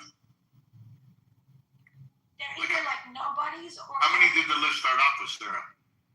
Go look at it. I don't know. I just know that there's only. No, I want to see, I want to celebrate it. I don't know. They have killed thousands of people. They have still thousands. I don't. No. The heads were like the 15 something, 12 or 15. Like no, Dana, it's not just 12. They Not took the heads. 40. The heads. The heads. I'm talking about the heads because what's his name? Khamenei wouldn't like meet with the soldiers. He met with the heads. Oh, They killed Khamenei. They took out 40 generals with Khamenei the first attack. And remember, we've had more than 10,000 targets between U.S. and Israel. And guys, there is no carpet bombing. Everything is at specific targets. Like they've taken out, let me give you a good result, Matt. They have taken out 80 or 90% of all those morality police stations of the Islamic regime stations. Do you know where those people are sleeping at night, guys? They're putting tents. They used to sleep in like sidewalks. Now they're going under bridges. Like, I'm not kidding you. Like, you guys have to see these things. And they're still, like, hitting them. Like, they're doing the soldiers on ground with the drones right now. So, I don't know when they're going to ask people to go out. Maybe they'll do it next week. Maybe they'll do it in 4 weeks. But I don't think they want IRGC to know what their plan exactly is. Does that make sense? Yeah, no, I got you. But I do believe it's going to be in weeks, though. Okay. I do believe it's going to be. Okay, I got you. Yeah. Who else wants to confirm what she's trying to say? Dana, did you want to do that? Yeah. I totally, agree with Sarah. Iranian people, they have guts. Okay, so they're just waiting for the call to be made and go to the streets and take back their country. Just I have a message to Jack. Actually, Jack. I don't know if you like IRGC or not, but when there is a guy like Ami who is a member of the IRGC, not a pro-IRGC, he's a member of IRGC because he's been threatening everyone with recording voices and stuff like that. Agreeing with your narrative. He's threatening me right now as we speak in the back channel saying he's going to murder my family. I'd like to Exactly. I'm playing in your ground. I would think about that narrative twice. I hear you, That's David. all. I hear you, but also think of this. The regime also tells the people that America is the greatest enemy. America wants to destroy No. the country. At the moment, the regime is. Why are you interrupting me? Just one second. Like, what? I'm trying to have normal convos, bro. Okay, sure. I'm gonna be careful. I'm not bumped with it. We have discussions here. We have back and forth. If you don't want to do that, you can just leave the room. Not just you, Dana. I'm just pointing out people. Yeah, sure. Go on, Zach. Yeah, just real quick. Like, the regime was propagandizing that America will attack it. Israel is a great enemy and all these things. And sure, they are enemies of our country. America, we are enemies with the Iranian regime. So even though they're saying something to scare their people, objectively to us, it's true. Yes, we are not friendly states. They can be telling the truth, but also exaggerating to their people that we're also devils and we want to drop a nuke on Tehran or some stupid shit like that, which is not true. So just because Ami sees that I'm also against the regime, but not also pro whatever you guys got going on or reading a script, doesn't mean that I'm doing his bidding or something like that. But I see what you're saying. Did he say we're reading the script, Matt? Do you see why I call him a dishonest person? But one more thing, Jack. Just so you know. Make a comment on what Jack just said. He literally said that we are reading the script. I didn't say that. I said I'm not reading the script. I think he did say that, Sarah, on that one. But let's keep moving forward. Yeah. So just one point. And he said I'm not pro whatever you guys have going on or reading on the script. Yeah, because you guys keep like cussing me out. So clearly we No, probably. Jack. No. We try to have a conversation. Yeah, I'll just go to the audience. I feel like I'm just gonna. No, Jack. Here, bro. I'm not Jack. gonna like pay attention or something. This isn't the Jack show, you guys. Let's not. Yeah, no. I just wanted to mention something else. That the new propaganda of the regime is not that US is the biggest enemy or Israel is the biggest enemy and they're gonna kill you, blah blah blah. The new propaganda of the regime is that they will be balkanize the Iran country. That's the new propaganda of the regime, and that's the exact ground that you are playing in. That's why I'm saying this. Just so you know. Dana, I know Jack, he might not remember, but he did have an Asian picture just like 6 months ago. Like he has a new account where he just keeps changing the account. So he thinks people don't remember him. But I've been fighting with some pro-Palestinian, anti-American, anti-Israel, what's it called, peace in Middle East people for a long time on this app. So I've had this conversation with this guy before, and he has said that he's originally, you can hear it, he speaks perfect English, but his parents are, I don't know if they're from Palestine or Iraq, like one of the countries around there. Palestinian, yeah, he said that. Yeah, so he's from there. Now, why am I saying not that it matters, though? What is the relevance? Not that it matters, but I'm going to point out what the thing is. It's fine. We understand. We Iranian people understand when they say the enemy of my enemy is my friend. It's the same way that right now Iran is cheering up for U.S. and Israel to bomb their country. In reality, they're helping to take their enemies out. So we understand that you cannot it is possible for you to not like IRGC, but at the same time, because you're from Palestine, so you're anti-Israel, so you kind of like them being around because they're going to be helping the terrorists, who they fund 80%, 90% of Hezbollah, they fund the Hamas, we call them terrorists, you guys call them freedom fighters. So what I'm trying to say is we understand.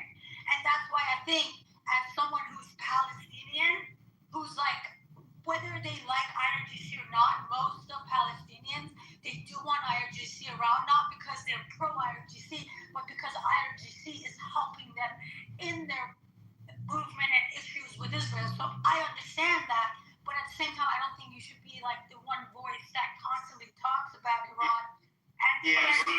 Fuck Palestine. Fuck Palestine, fuck Israel. I don't think any of them should get a dollar. Yeah, we're good. Okay, we're moving away from this. I'm opening up the stage. I see perfumer. Perfumer.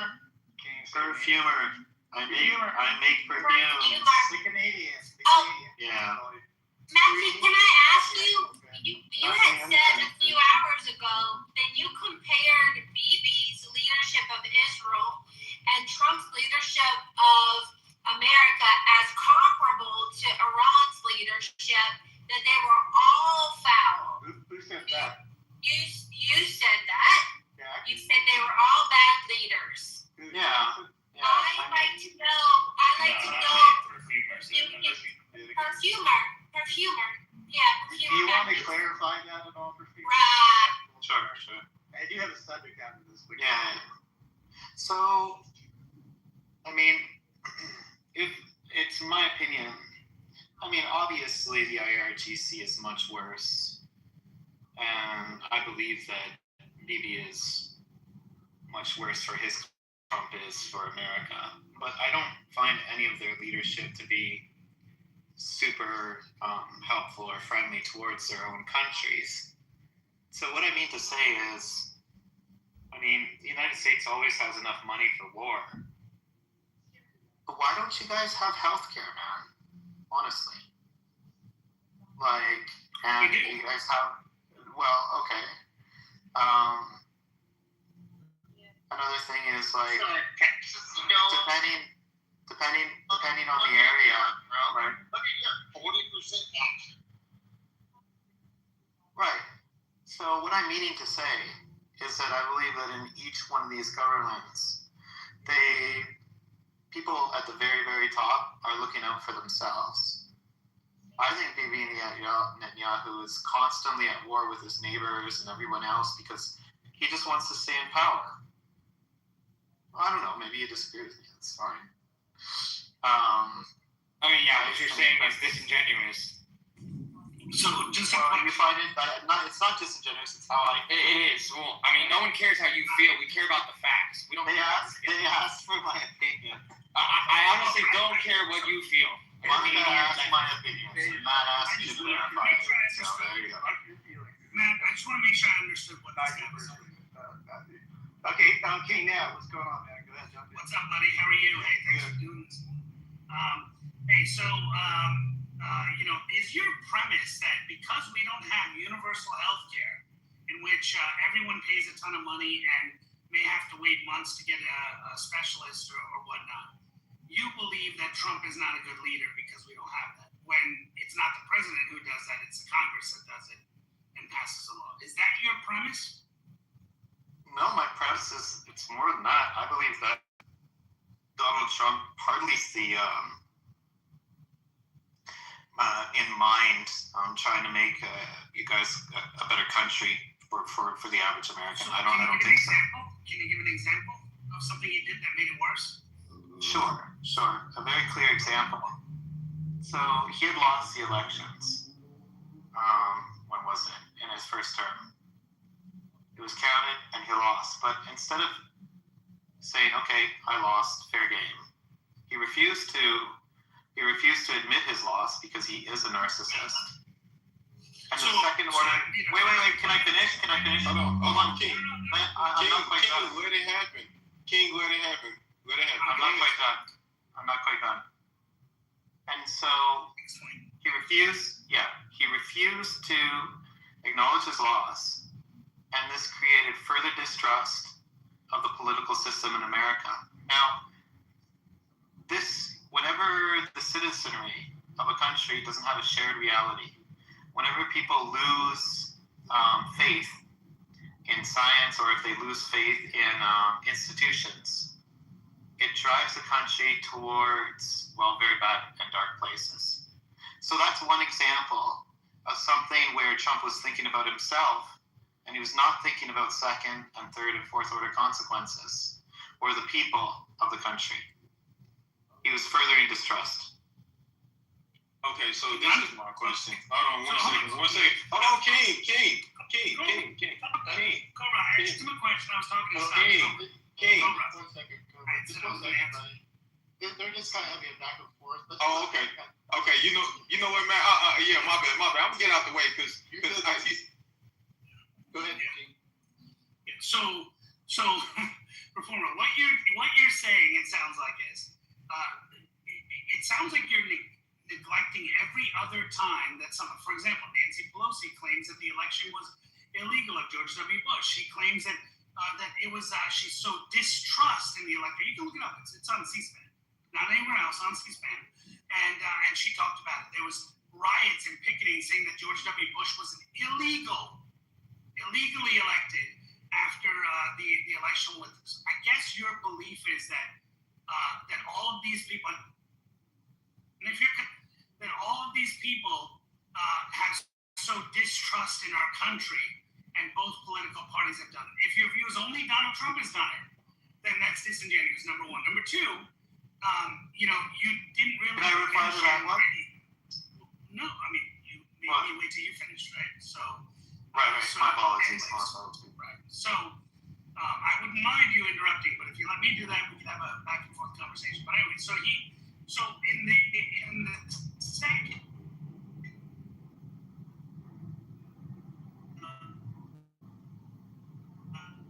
You're in the Matrix, bro.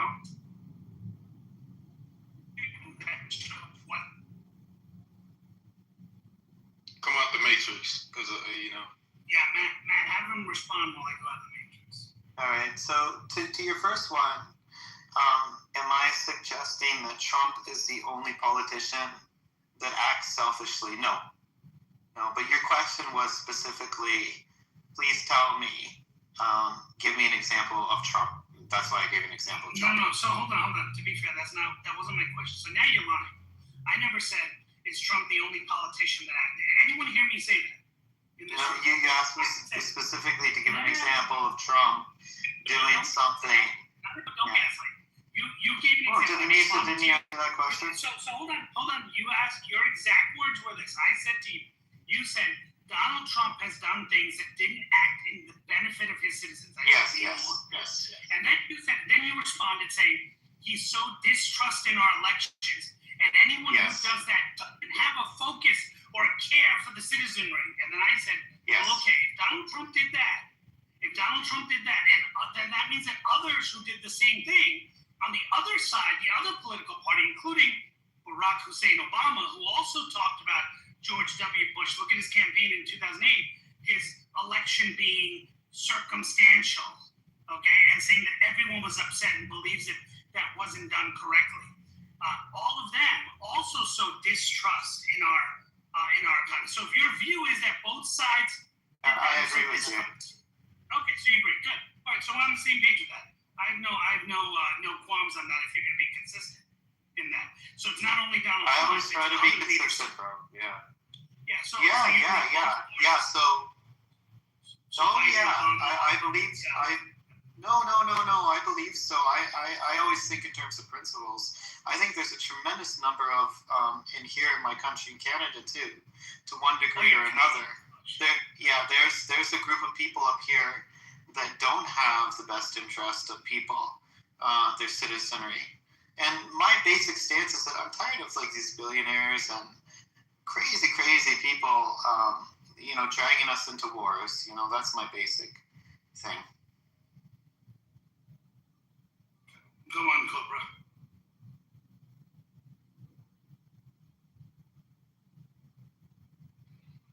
Cobra, if you want to jump back in, you're up.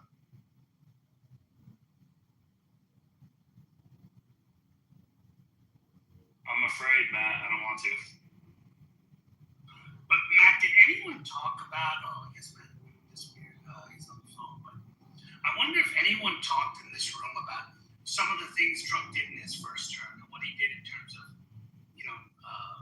the economy and how the economy was booming, and then what happened with Joe Biden afterwards, and how it just basically tanked. Right? Did anyone talk about that and figure out what the root cause of all that was? Was it the policies of Joe Biden that brought, or Joe Obama, I was going to call him, but Joe Biden that, brought it down, or what was it? You know what I think, King? Just to give you a little idea about my personality, I think economics is really complicated, right? It's like quite a complicated science, and most people aren't economists, right? And I think a lot of politicians know this. They understand that most of the citizenry have only a certain amount of time to pay attention to the news and will only understand politics or economics to a certain degree. And I think what you always have is politicians will come up, whether they're on the left or the right, and they'll really oversimplify economic situations to fit their narrative. You know what I mean? I'm like one of these people. I believe that scientists, engineers, doctors, and the regular fucking people of this world make the world go round. That's my opinion. I think a lot of politicians claim to have more control over a situation than they actually do. They use language and emotion and the media and information systems to demonize one another. And they certainly use it to get us to kill each other. But those rich fuckers are never going to be the ones that, they're never going to be the ones that go to war.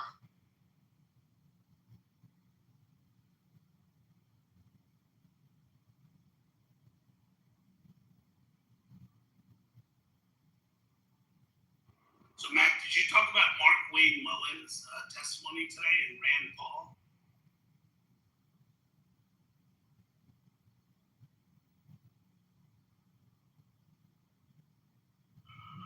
Sorry about that. I was having problems. What's going on with that? Go ahead. Explain that. Did you see that? Oh, my God. Rand Paul. I didn't see it. Oh, God. Rand Paul was like, you insulted me and said that the guy who attacked me on my lawn was a bad, that I deserved it. Are you going to say that to my face right now, or are you going to apologize? And maybe if you apologize,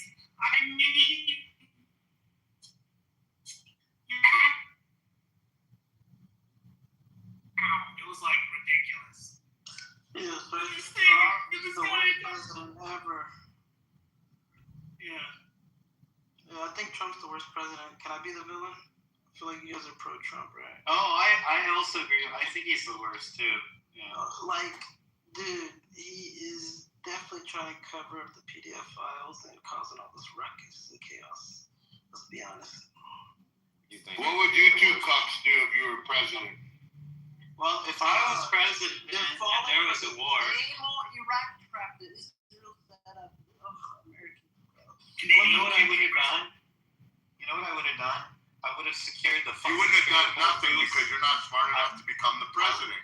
I would have. Well, someone asked me. I would have secured the Strait of Hormuz before attacking Iran. That's what I would have fucking done. Trump doesn't even know the capital. I would have tried not to piss off all of my ally friends before going to a war unannounced. Wait, which allies pissed off? You secured the strait. Hold on. Which allies pissed off? Bro, this guy. None of them are offering help. Wait, no. Canada is. Canada is.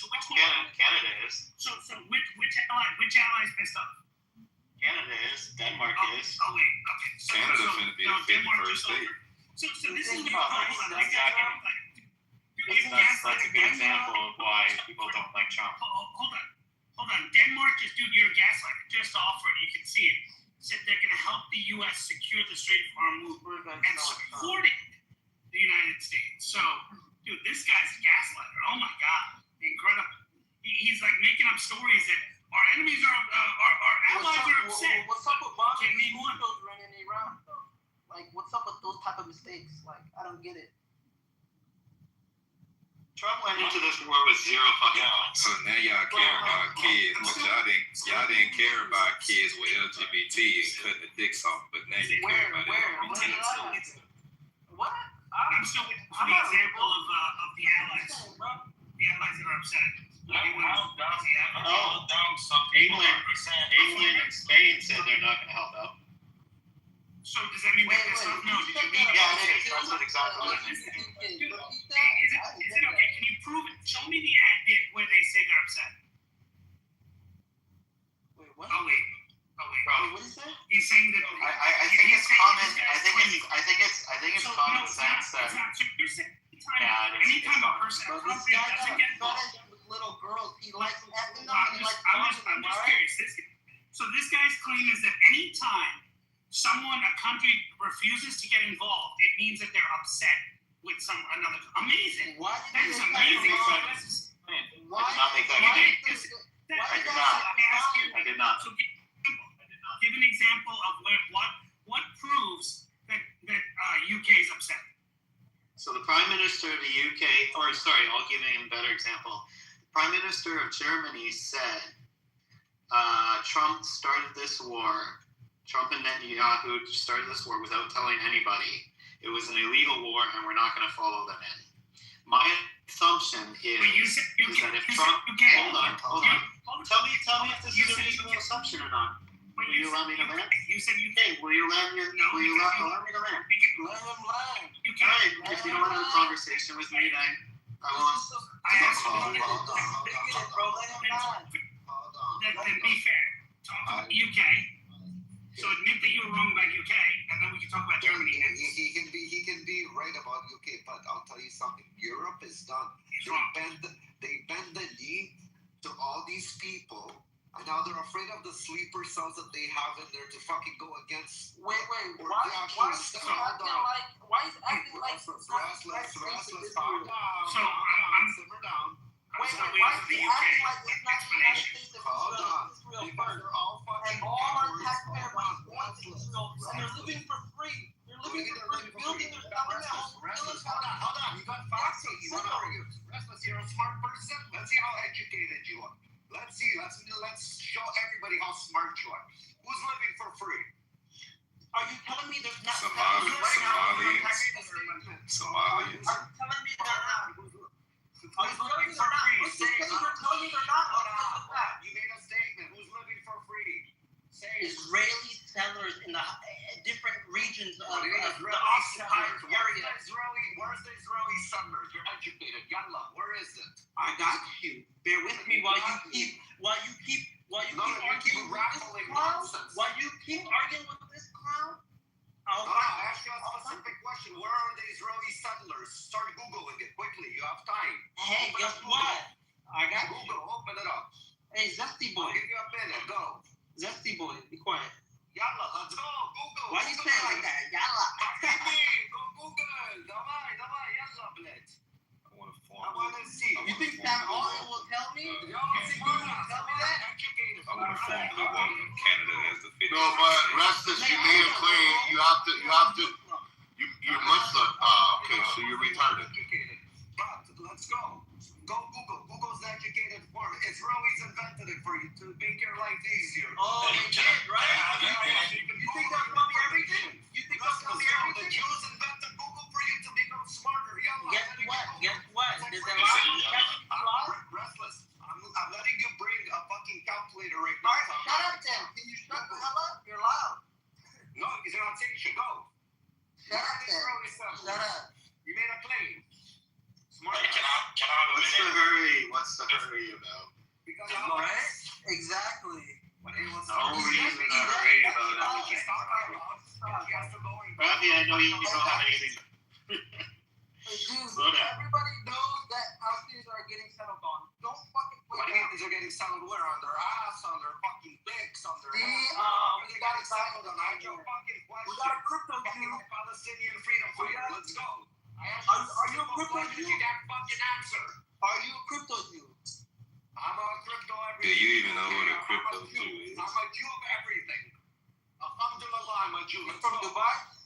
How can a Jew can't be a crypto Jew? Hold on. Yeah, apparently they can in this room. Pepe crypto Jews with his friends, but crypto people that's in. They're from Portugal and Spain. But this guy used it in the wrong context. Yeah, that's what I was trying to figure out. From the smart person here with the fucking banana rice. Here, I want to know. It's spiritual Jews that within the islands of Portugal. Banana and rice is a Couple crazy. villages who- What about It's an interesting. Hebron? What about Ramallah? 200 plus settlements have been made in the West Bank. What about Ramallah? What about Nablus? There's no Jews living in Ramallah, and there's no Jews living in Nablus. Guy's an idiot. Why you guys even entertaining this moron? You can't even spell Ramallah. So wait, Isn't Ramallah supposed to be like a nice place though? Yeah, it used to be Christian, now it's pretty Muslim. But it's still like, is it still like a pretty nice? I swear to God, I need to click.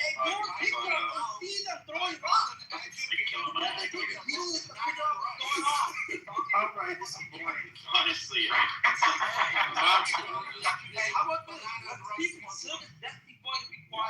finally found the fucking educated banana and rice. I gave you three locations. Not one fucking And yeah, there's not one single Jew. What?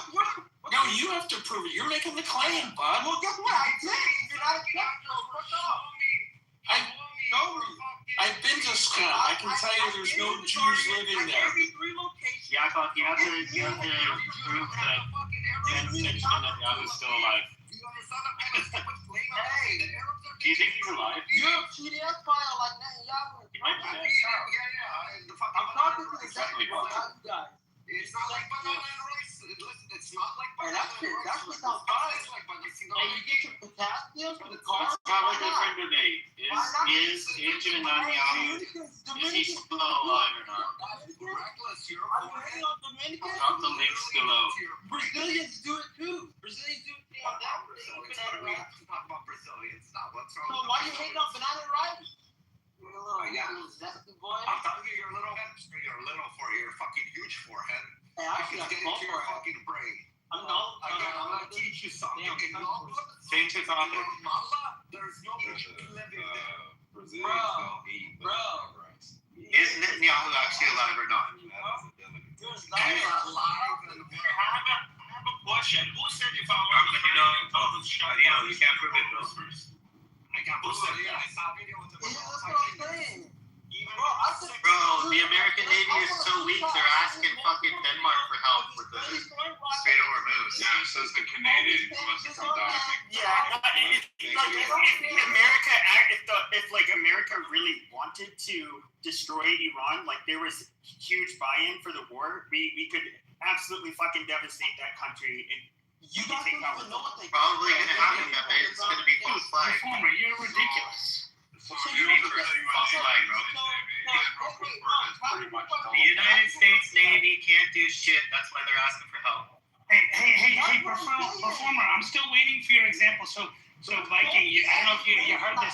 He gave an example saying that Keir Starmer and UK are pissed off at America for this whole thing. I said, give an example. He started talking about Germany.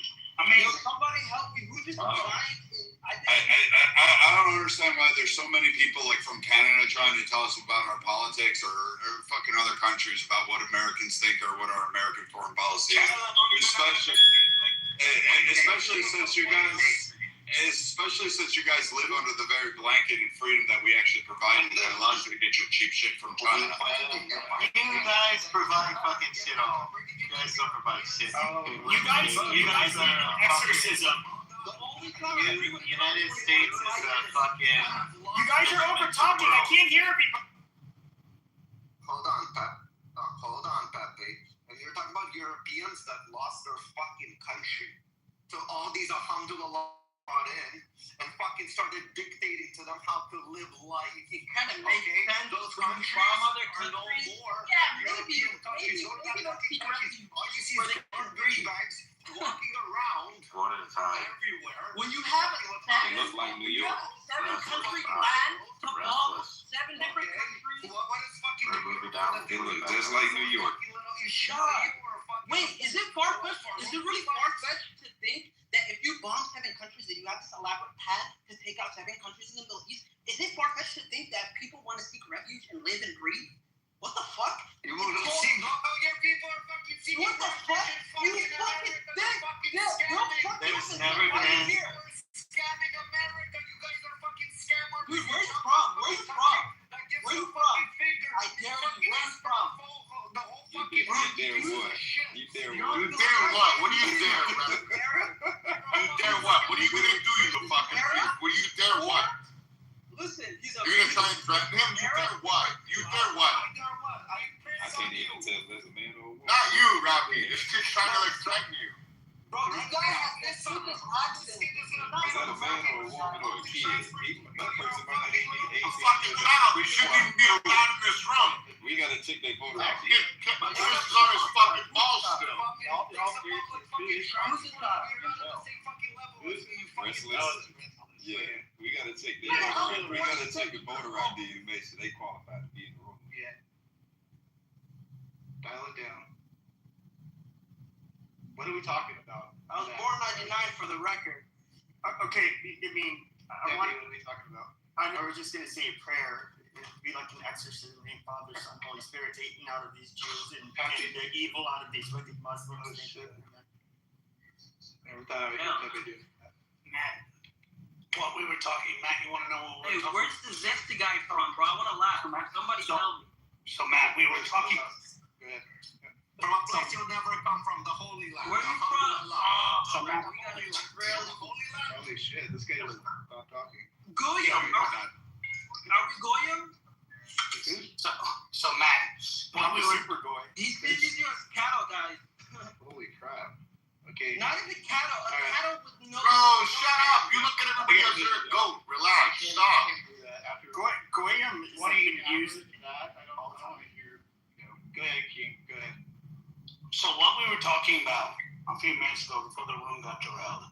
Yeah. And I'm hoping Viking can address it with Performer. On my behalf, Viking, I'll yield to him. But Performer made a statement saying that our allies are mad at us, are angry with us about doing it. And he specifically mentioned UK. When I asked for an example, can you show me where it is? He started talking about Germany. He said Germany. He started talking about Germany and started reading something from the German, Prime Minister, but still hasn't explained how. And he's had a lot of time. Where the proof that UK is upset with us and angry with us at what happened. And Viking can speak on my behalf. Yeah, from what I understand with the UK Prime Minister, it doesn't seem like the Parliament is angry. Well, they're angry at their Prime prime minister for sitting back and allowing their servicemen and women to become targets. It seems like they're very hostile, and it seems like the English people were like, why aren't we engaging with this and actually dealing with this issue? What is actually going on, and to the Canadian cucks, like perfumer, performer, or whatever the fuck he wants to go by, keeps saying is, we're too afraid because we may have terrorist attacks. You have them now. There's like literally, some quotes are 60,000, some are 20,000. You have terror attacks being sponsored by Iran now. Like I don't understand it. You're at the beck and call on a 21-mile strip. Width-wise, to have Iran threaten your shipping and your goods and your oil, your energy, when you just got out of an energy crisis. Now, to Canada, of course, the welfare queens of pretty much the U.S., these EBT warriors always cheerlead on the back and try to jump on whatever side gives them the best optics. So anyone asking Canada's opinion, you're really down on a totem pole. Maybe like Micronesia will listen to you guys, but I know none of the other first world nations do. But overall, I think UK has actually stepped up to the plate. Last I checked, Nav. I think a couple other nations have actually started sending in, and I believe even China and Russia are kind of watching in certain areas because they're worried about their shipping from Iran. So I'm kind of confused where he's getting his facts. If he's quoting Germany, like who gives a fuck about Germany? You guys were crying about Germany and Ukraine 3 years ago, and then saying we needed to bolster Germany and Germany needed to raise an army again. Like the first 2 times it did, it worked out so fucking well. So let's try it for a third, and this time it'll be different. Okay, I suspect. Okay, Mikey, you didn't really say anything. You said the United Kingdom are and a bunch of other countries. What country is helping you besides the United States of America? What country is helping Israel to engage in this illegal war? I believe Saudi Arabia, a lot of Middle East countries are active.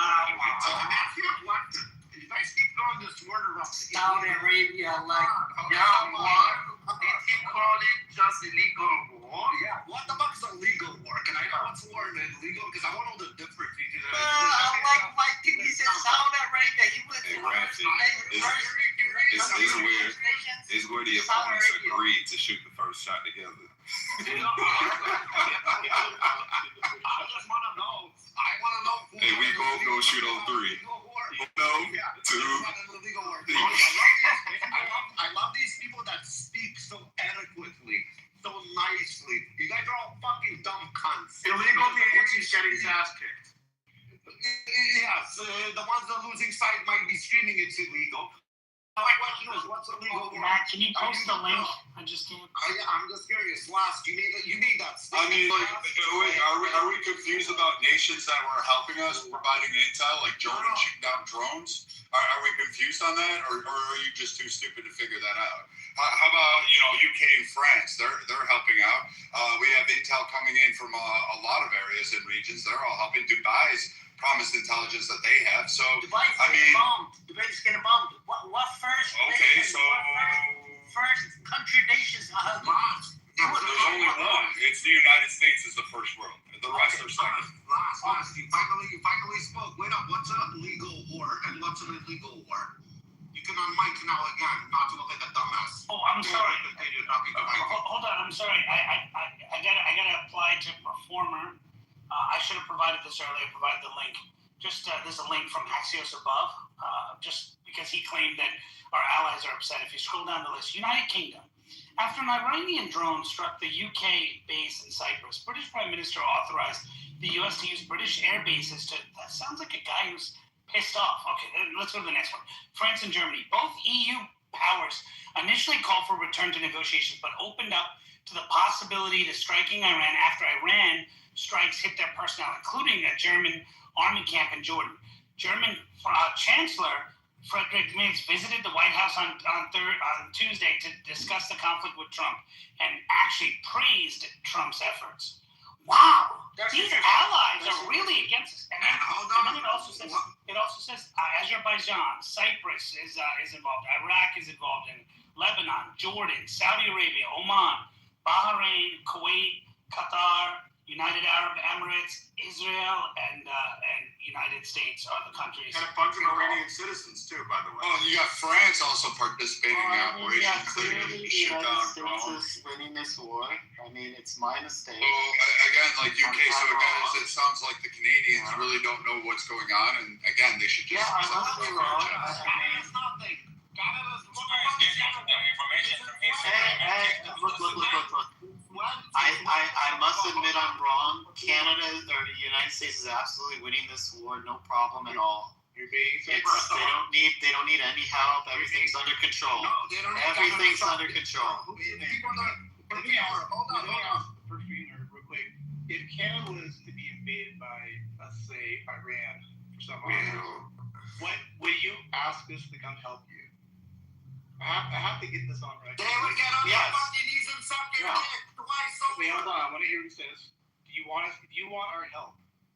Yeah, just the same. We would help you guys exactly the same. We would never ask. Wait, you guys have never Here's the statement. Here's the wait, Matt, but they didn't help us. They tried to invade us. Hold on. Everybody, Well, we burned down your White House twice. I actually have a fucking question. Perfumer, what can we help America with except to allow these terrorists to fucking seek refuge in Canada and become next door neighbors to the Americans and become a threat to America? What can Canada do good for America in any type of fucking war, especially fighting on terrorism? All right, Rafi, you tell me. Give me the example of a single. Give me an example of a single Islamic country that has ever attacked the United States. Not a single Islamic country has ever attacked the United States. Never. Are you not? What's 9/11? What Muslim nation was it, Ralph? 9/11. Hold on. Rafi sees enemies everywhere here in Those North America. were our friends. 9/11 are my cousins, my buddies. What country was it, Ralph? What country was it? What nation was Country. it? What's the name of that nation? Saudis? I think they On behalf of the Saudi Arabian government.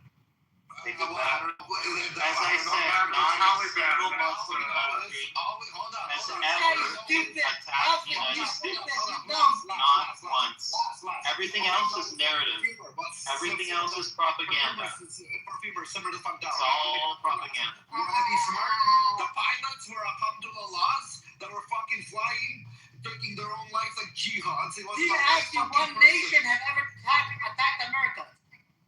What nation has ever attacked on American soil or American bases? What are we got? American soldiers? Because attacking American soldiers, attacking America. Just to let you know. Yeah, you know that, right? American embassy. American embassy is the American soil. It's attacking a fucking America. But anyways, last you also made a claim. Rafi, American embassy is the American soil. Iran has attacked America. I asked you a specific fucking question. And You're I'll tell defending you. Canada. And I will tell you. You can't even fucking answer me. And I will tell you. What good? No, I'm asking you. I'm confused why people seem to think that no Muslim country has attacked us. I get the whole No statement, Muslim country Shut the has fuck up for a minute. So in the 1980s, Iran actually shot and targeted one of our ships. Of America. So you can shut up for a moment and learn something. We in were attacked. I don't give a fuck what you say. It doesn't matter.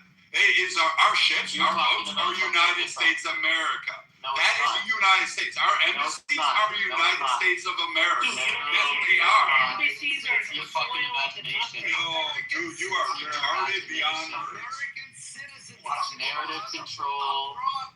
No, you know what? I think honestly, Canada should become a territory. We make Puerto Rico a new state. I mean.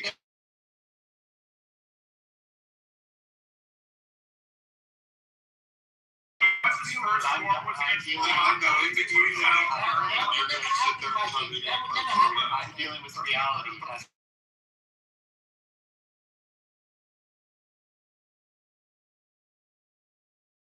Which is why, when the Pakistanis decided to storm the U.S. Embassy recently, and the U.S. Marines, hats off to Marine Guard 1, these guys are 100-0. They fucking killed 21 of those fucking bastards. 114. Hats off to those guys, because guess what? That's American soil. By an Islamic country. Have you heard of the Barbary Wars? Everything else is just narrative control. It's all propaganda. It's all brainwash. You said no. You're invading so right now, every sovereign nation around the world has an embassy. No, what it's called is your being stupid and ignorant and just retarded. So U.S. embassies are considered U.S. sovereignty. Considered all that we respect. Why should we respect? We respect absolutely. Including in your awful country, Canada. But you, the idiot, don't recognize that yes, an embassy is considered a representative and part of the country. Should an embassy get attacked, it will be considered an attack on the U.S. Same thing with our ships. If you attack a ship, guess what? We do proportional responses and we'll do wars and we'll do things. Like we had the Lusitania, we had the Maine, we had these things in history that have actually propelled wars and created conflicts. But again, Canadians are too stupid. You're seeing them twat waffles on this cherry pick history and give some like fucking karma and really don't understand geopolitics. And you are retarded. You belong in the audience listening so you can get educated beyond the third grade system that Canada proposed to have as their education background. We as Canadians need to get it Viking. We as Canadians need to get invaded. You know why? Oh, that guy, I promise you, gets invaded every night in his rear end. I'm just saying, and I'll tell you why. They should fucking come and take Carney, because Carney is setting up the borders between Canada and America by allowing these terrorists to come and infiltrate them, which becomes a fucking problem for America, because now they're fucking, let's say Russia wants to put nukes, start weaponry in Cuba next door. Having a fucking little Muhammad that wants to fucking blow himself across the border is not fucking really safe for America too. There's Muslims in America too, stupid. There's Canada right next door to us. Hold on, last. Simmer the fuck down. We're actually bringing fucking IRGC. We have proven facts. People showed the names, everything, which IRGC head people are living in Canada and seek the refuge and were given by the Canadian government to these terrorists and to these animals. So that is a threat to America. As I said, the United States has never been attacked ever in its history by an Islamic country. Okay. All of it has to do with trying to convince your stupid fucking asses to go. Look at the Barbary Wars, the first war fought by the United States. You see terrorists around. We were attacked by Moroccan ships. So here's the thing. Iran sponsored the Beirut bombing. We got 241 Marines there. We had attacks on U.S. ships sponsored by the Iranian Navy. And in fact, our Operation Praying Mantis decimated the Iranian Navy once before in the late 80s. And we destroyed 2 of their oil platforms just as a condition, because what Reagan said was give a proportional response. And with the U.S. Navy heard, stop talking, dude. We say your stupid shit is wrong. They're just a fucking idiot. You know what? I'd actually hope we put a warhead on your forehead. So, like, at the end of this, we did Operation Praying Mantis. The Navy decided we were just going to play fuck and basically whack-a-mole and always destroy the Iranian Navy. And that was done in a day. Now we do it. Hats off to Admiral Bradley Cooper. He's a great guy. He's a hero. He freaking orchestrated the naval strikes and basically decimated Iran again. Iran has actually attacked U.S. Navy ships. That is an act of war. That is very much, we actually went to another war because of that. We actually had a mini war with France over them attacking our ships way back in the day. But, you know, we don't talk about that. We also, when our embassies get attacked, yes, that's an act of war. U.S. territory. That is U.S. ground. Our embassies are recognized just like France is, just like all the European, just like Canada is. They're recognized as fucking, guess what? Their sovereignty.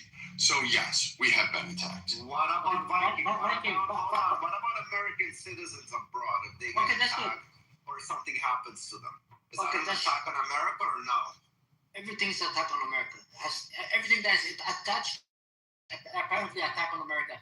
Viking, according to Joseph Kent, he says that no Muslim nation, especially not, poses a immediate threat to the United States of America. And he's actually the minister of counter-terrorism. What is your opinion on that? Well, I know the 31st is coming over to put Bill to ash. So, 31st blue. I can't wait to see that. Viking, did you hear what I said? No Muslim country, according to Joseph Kent, every Muslim country are mostly poses threat to the United States of America. He is the counter minister of the United States. What is your opinion on that? Do you know better than the defense minister of the United States? Yeah, and his wife was killed by Hezbollah. What's your point? And he's been a moron forever. He's not an authoritative voice. He was disagreeing with the very statements he put out just last year.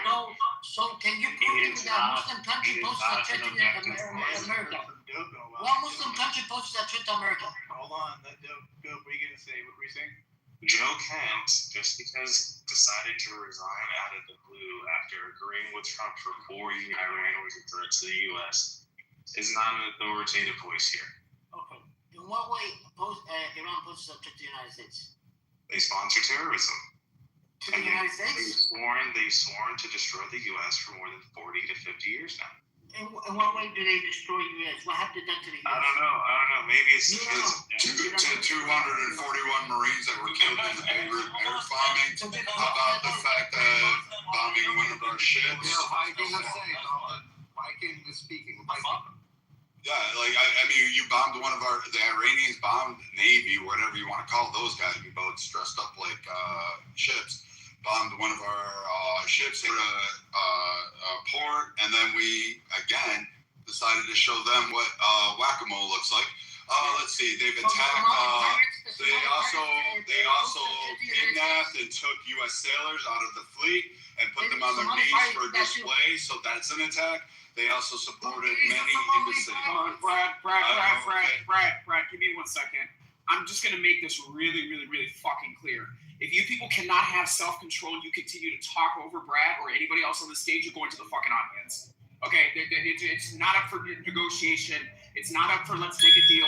If you cannot shut your freaking pie hole while somebody else is talking, you're going to end up in the audience and out in the hall. Thank you, Adam. Go ahead, Brad. Thanks, Adams. I mean, it just goes like all these attacks that have gone on for 49 years, supported through either proxy groups or directly by the Iranian IRGC. I'm kind of confused at why do people like have so little regard to it and then try to give us this conflation of, hey, they've never directly attacked us on U.S. soil and continental U.S., but hey, all of the other interests that you have, we can attack your ships, we can attack your embassies, we can kill your Marines while they're sleeping in a barracks while they're unarmed.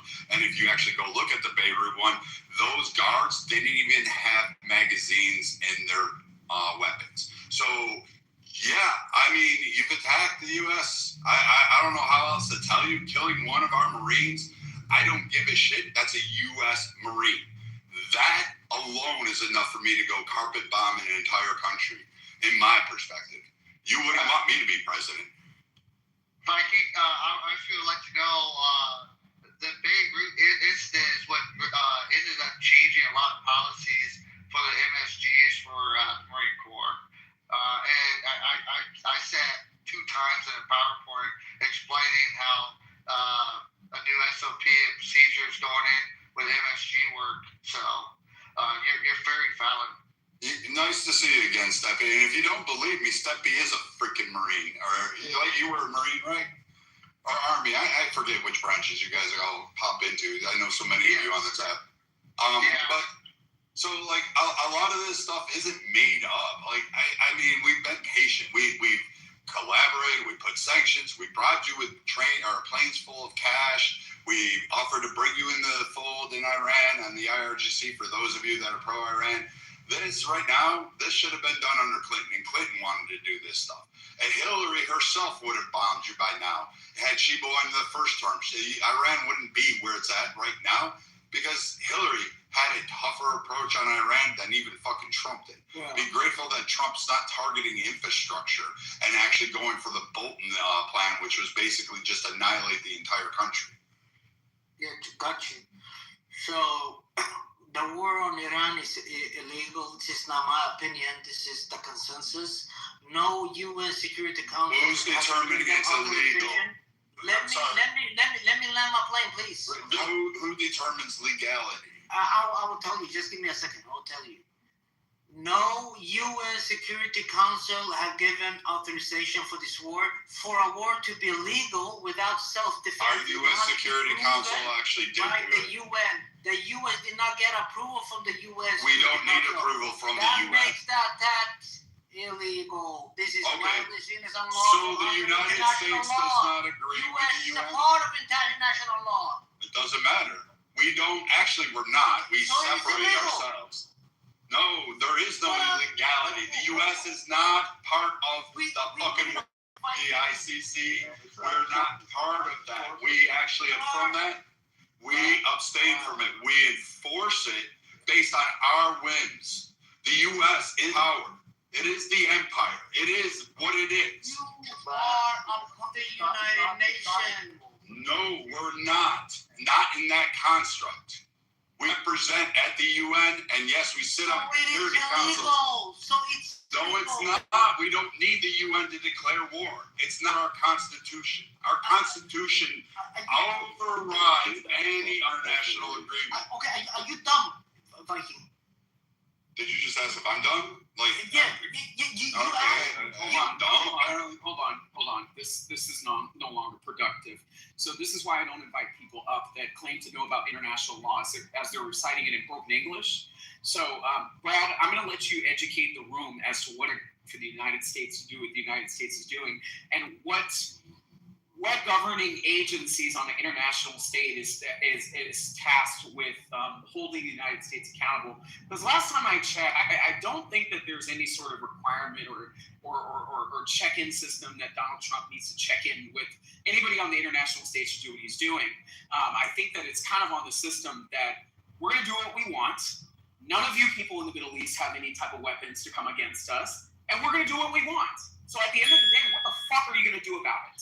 I think that is the nature of the laws as the way that it exists, that people need to have a very firm, realistic understanding of.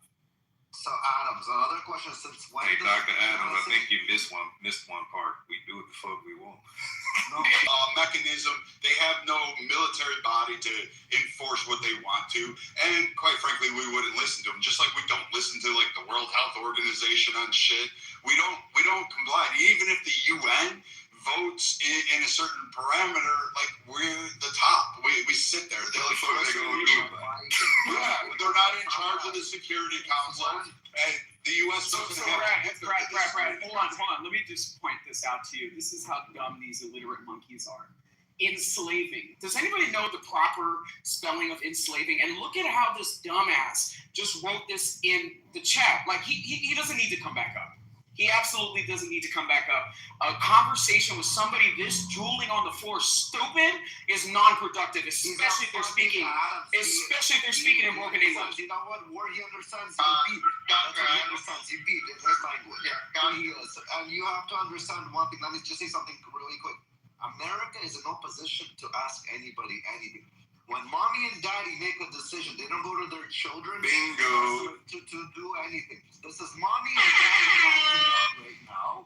And now these little children who you that are fucking were leeching on their fucking tit and sucking that milk dry, they're gonna ask and say, why aren't you including me?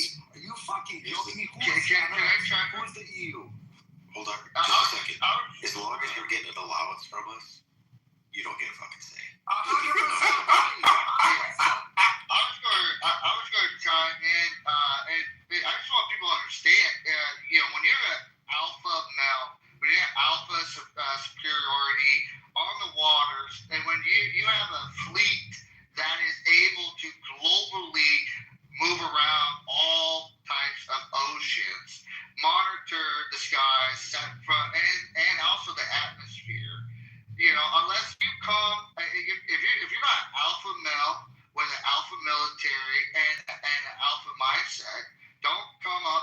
complain because you're on the bottom list. Stop it. It's not our problem. Stop it. I want our military to come with the fucking EU, Canada, where they have fucking tampons and men's fucking washroom to fight a war against men. Because it's gonna confuse the shit out of things there. I'm sorry to say. focus on reloading the tampon machines while the big boys reload guns. Okay? You got one to reload, they got other things to reload. Dude, I agree. Like, dude, I've been hearing people tell me, "Oh, what's 2,000 Marines gonna fucking do?" I said, bro, fuck it. Marines will put belt to ass. Stop it. They're thinking about the 2,000 Marines in Canada are holding tampons, fucking doing the commercial Bro, our fucking Space Force, guys, our Space Force is fucking blinded. Dude, our Space Force, remember years ago, dude, worlds were nations were mocking at making a branch called Space Force. But yet, look what happened within the first hour of Iran? Dude, we blinded those motherfuckers. Blinded them before we fucking put a dick in their ass. Pardon for my language. Minus the last part. There's going to be just a little bit more increasing on that part. For more IRGs.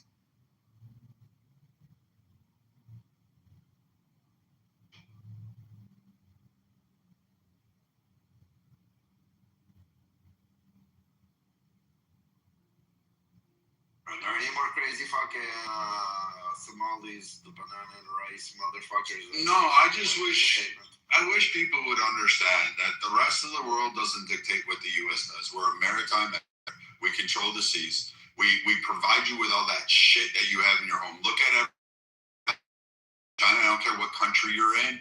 Guess what? The U.S. provided the way that it could get there. It protected those shipping lanes. Routes are there. It also ensures that, hey, guess what? Even the piracy that everybody laughs at, yeah, that's a real thing. Men, women die on those ships that go through, and then you get hiked rates. Iran, like I said, its target area is the 21-mile shrink that is the narrowest part of the strait. It likes to hit that area, and all it has to do is hit one, maybe two ships, and it blocks that, and it stops trade. So if that's the case, then we definitely don't want Iran having control on its coastline there of doing. You need a government that's willing to do it. And right now, as far as boots on the ground and others say that, like, I think there's an MEU out there with 2,500, 5,000 Marines. Yeah, you really don't 31st. They are a special operation. Shit, they are set. You do not want those guys coming in, because I can tell you, to make everything turn to dust and pink mist. That is it.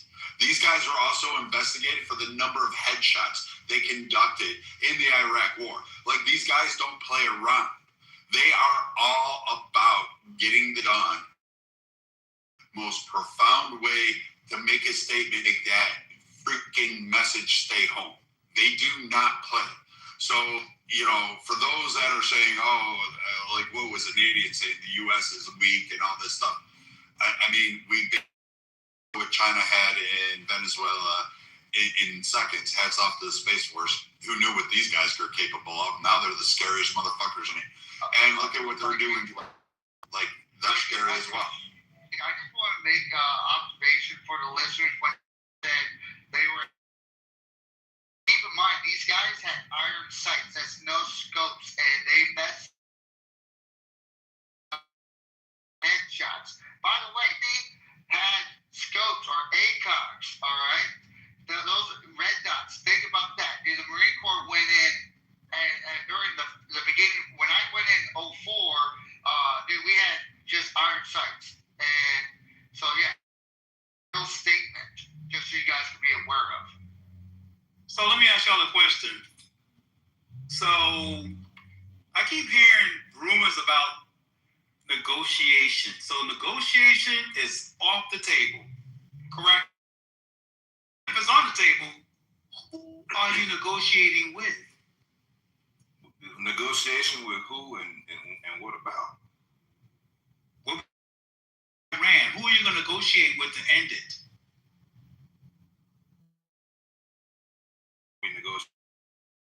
The question is, there was Ed, he might.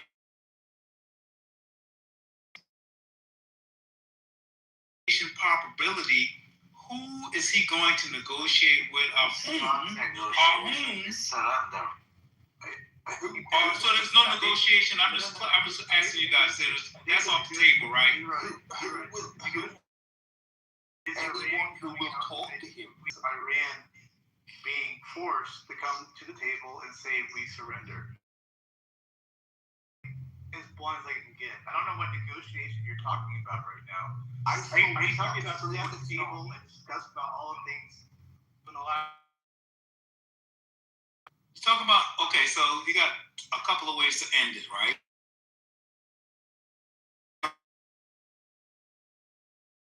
About it and then come up with whatever Trump agreed business, or the best way you can.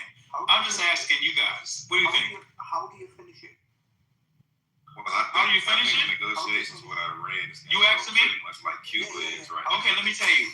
Just so I think you can try this. You can try this. You can get a million and a half men, go on the ground, go until you get to the flag, take it down, and then put your new government in, and that's how you end it. You got to go all out. I agree with you on that. I agree with you on that. You agree with that? Okay, then there you go. Yeah, I do. I don't think you can win this just by.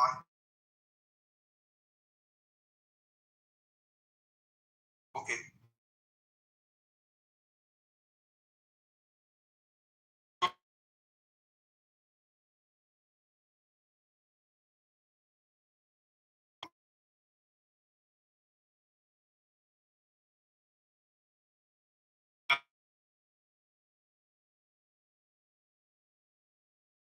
Kind of balls, well, go on in there. Let them go up in there and clean the place out, and then take it away. Who are not, of the regime, try to spare as many lives as you can if you can. So But you know, replicate Venezuela. Is that what you're saying? I'm saying take the bitch over, all out, blazing, be willing to die.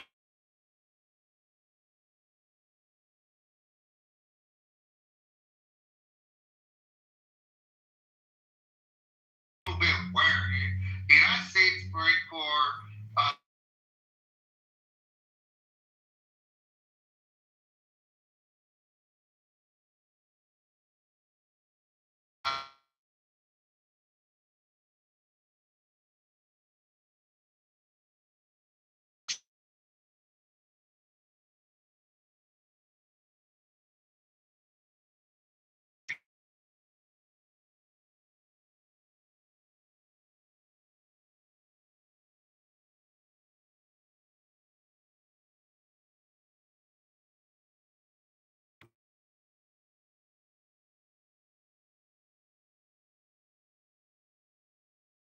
don't own guns and they want to topple to the regime too. They're Iranians, not Muslim. Even though they're Iranians, all Iranians are not practicing Muslims, and those people.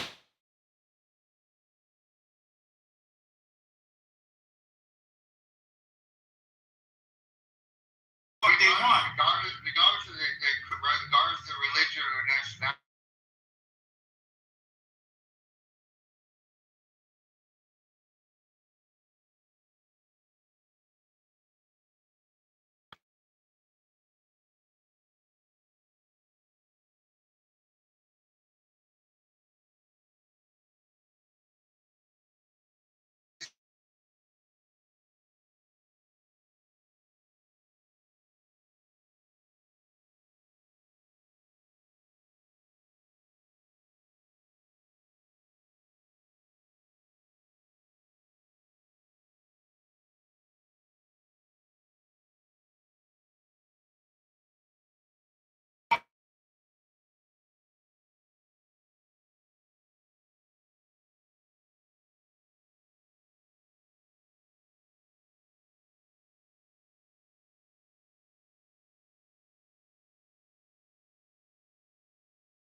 the armed combatant. Okay. Why does it have to be Muslim? And regardless of the dominant religion, the mission focus is not based solely on Muslim. So you telling me you don't care that the secular Iranians over there who are not part of the regime, and once the regime gone, you don't think that they should be, if you put ground troops on the ground, go in their fucking places, you don't think their lives should be considered when they're on your side?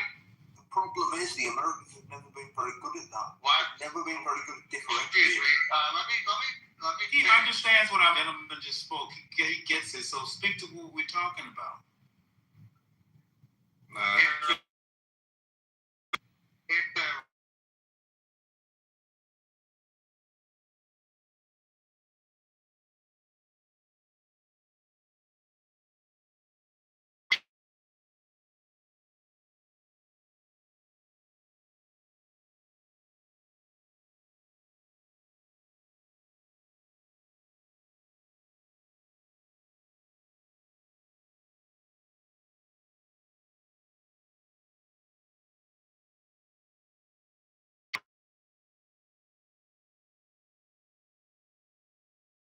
they would be assisting. You don't think? No, they can't. They got guns, man. Yeah. They got no arms. They're not gonna be in the way. No, what he means is like help in other ways, like by information, giving them information, shit like that. They don't have that shit. They're isolated.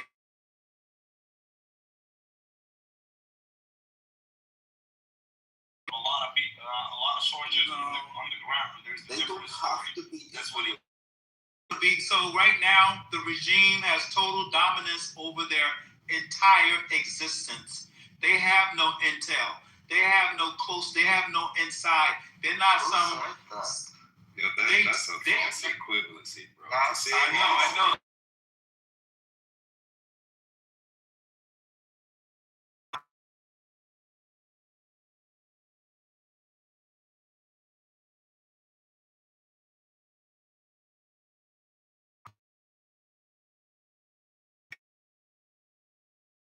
Iranians gonna be? Are they that They close?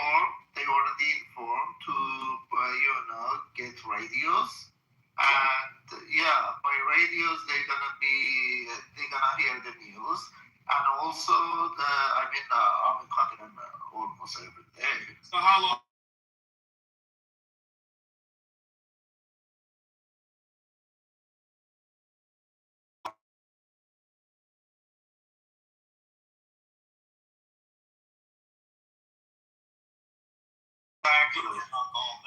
International line is working inside Iran, and also they can call outside of Iran, but they're only the ones.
are going to be Muslims all over again and fucking start hating.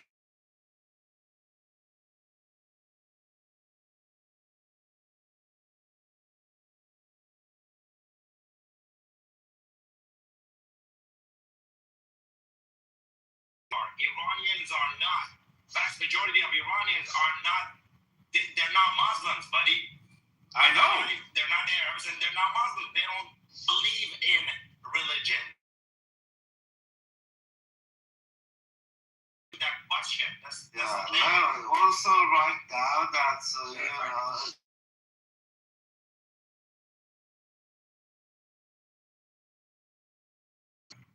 they.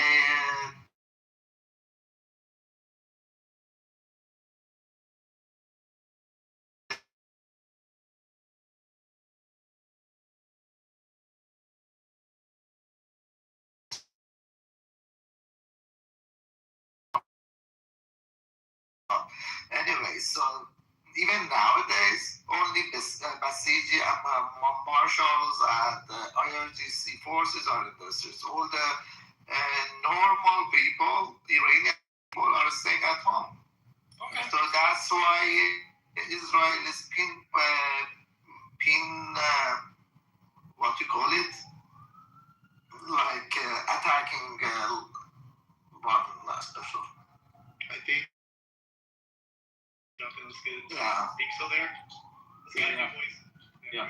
But Matt, please, I would like not to be interrupted at all. Alright, guys, so that alright? Never long. I'm not redundant like most people on this stage who keep repeating the same. So, Leroy, before you start, Leroy, you on mute? You're off mute right now. Okay, there you go. Thank you. I just love to hear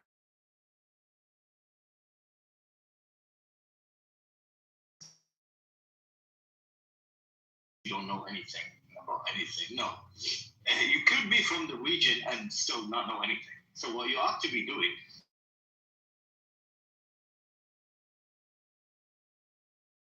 answers to your questions. But most people aren't, like Ocean, right? So Ocean wants you to believe that the Iranians are not, do not belong to a religion, are not Muslim, or resources, or to bring contemporary resources. I'll just ask a simple question. The most secular societies on planet Earth are in Western countries today. Progressive, and yet most people are religious.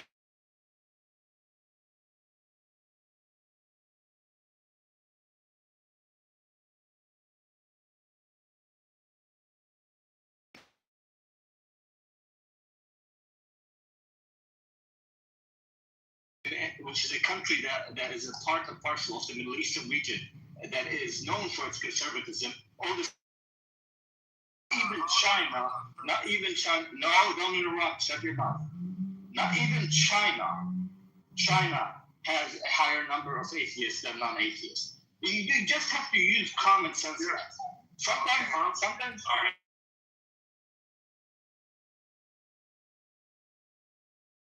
They're interrupting, man. When you're done, I'm gonna answer you. When you're done. Yeah. Okay. Go. Sure. You can do what you want. We're saying so.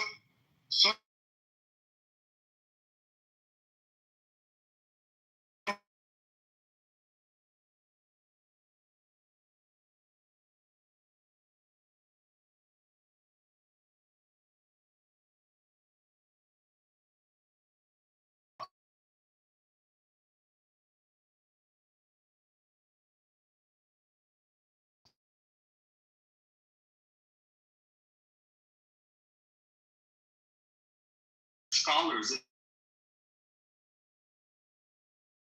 are Iranians or of Persian descent, right? They have contributed immensely to the religion, the Persian people.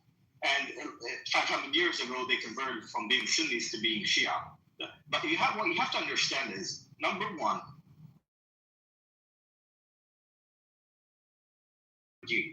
that doesn't. If you believe in God or believe in something, you have to be pro. No, you see, Matt, they keep interrupting. I will play 45 seconds. No. No, every time they interrupt, I was saying 40.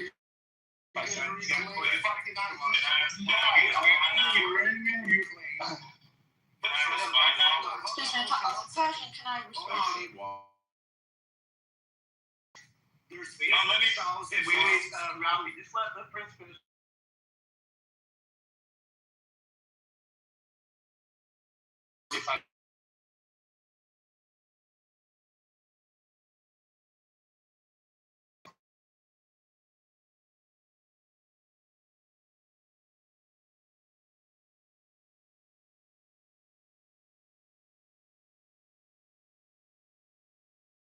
Look up the stats, even the UK, in Europe. Look up the stats. Most people are religious, but you want me to believe Iran, one of them,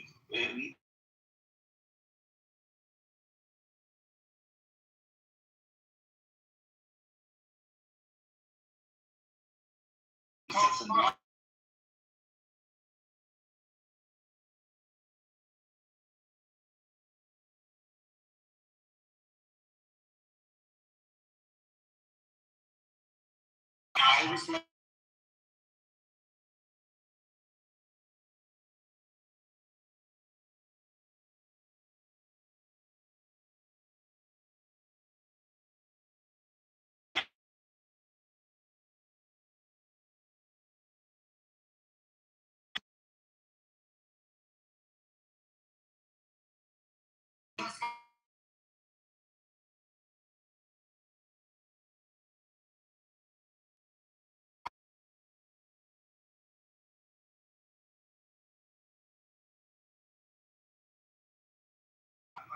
No, you're letting them interrupting me, and then I have to read. Next person that comes off, I don't care who you are. I'm also going to do you. Don't. Okay, go ahead.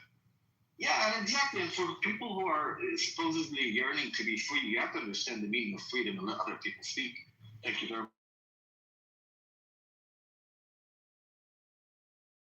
But just to be clear, I'm not a regime supporter. I do not support the regime at all. I don't care what happens to it. But I hate news. I hate when people try to belittle just because they have been propagandized. Everything Trump to do and Bibi has said and set out to do, and everything the media has been telling me about Iran for the past few decades. Clearly, see, I have eyes. I have a fucking brain of my own. I can think for myself. I've seen millions of the Iranian flag and waving the pictures of their supreme leader that was assassinated. That is not to say. This is not to say. That is not. Yes, I can. I'm a free man. I can talk about it. Yeah, is it done or no? Seriously, he's talking nonsense. Let me mute everybody real quick. Everybody hang. You can reply in my absence. I consider you beneath me. All right, thank you. All right. You can. Once again, he's a monster. And he preached to. That's one thing. The first thing he said was, if you're not from a country or a region. So the very first thing he did, he talked about Iranians, and he's not a fucking Iranian.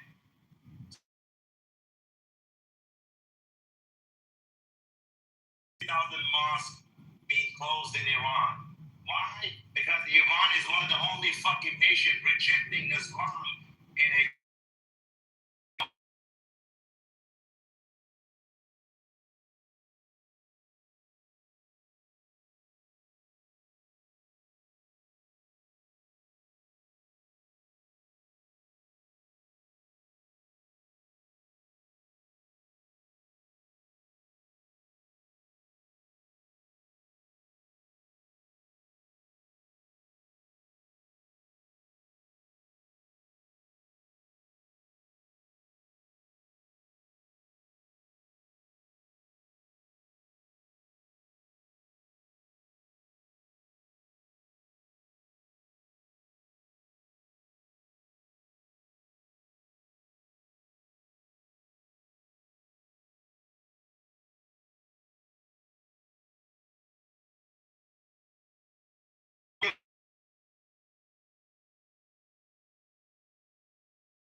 We're done with that shit. So, can I just say something real quick? Right, I mean, Lennon, give me 5 minutes to talk. Give me 5 minutes to talk. Can I? You're finna light up the scoreboard. Because you're talking on my behalf, and I am a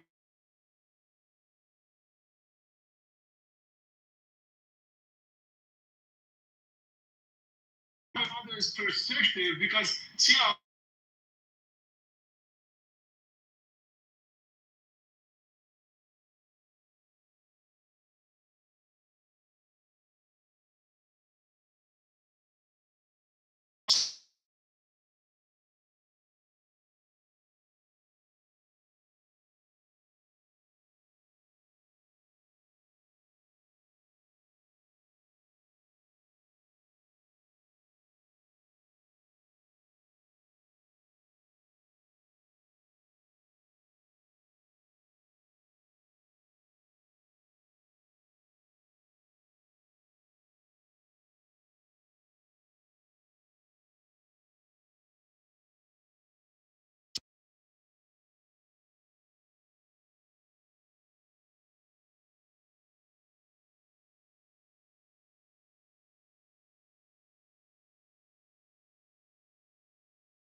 $50, $60.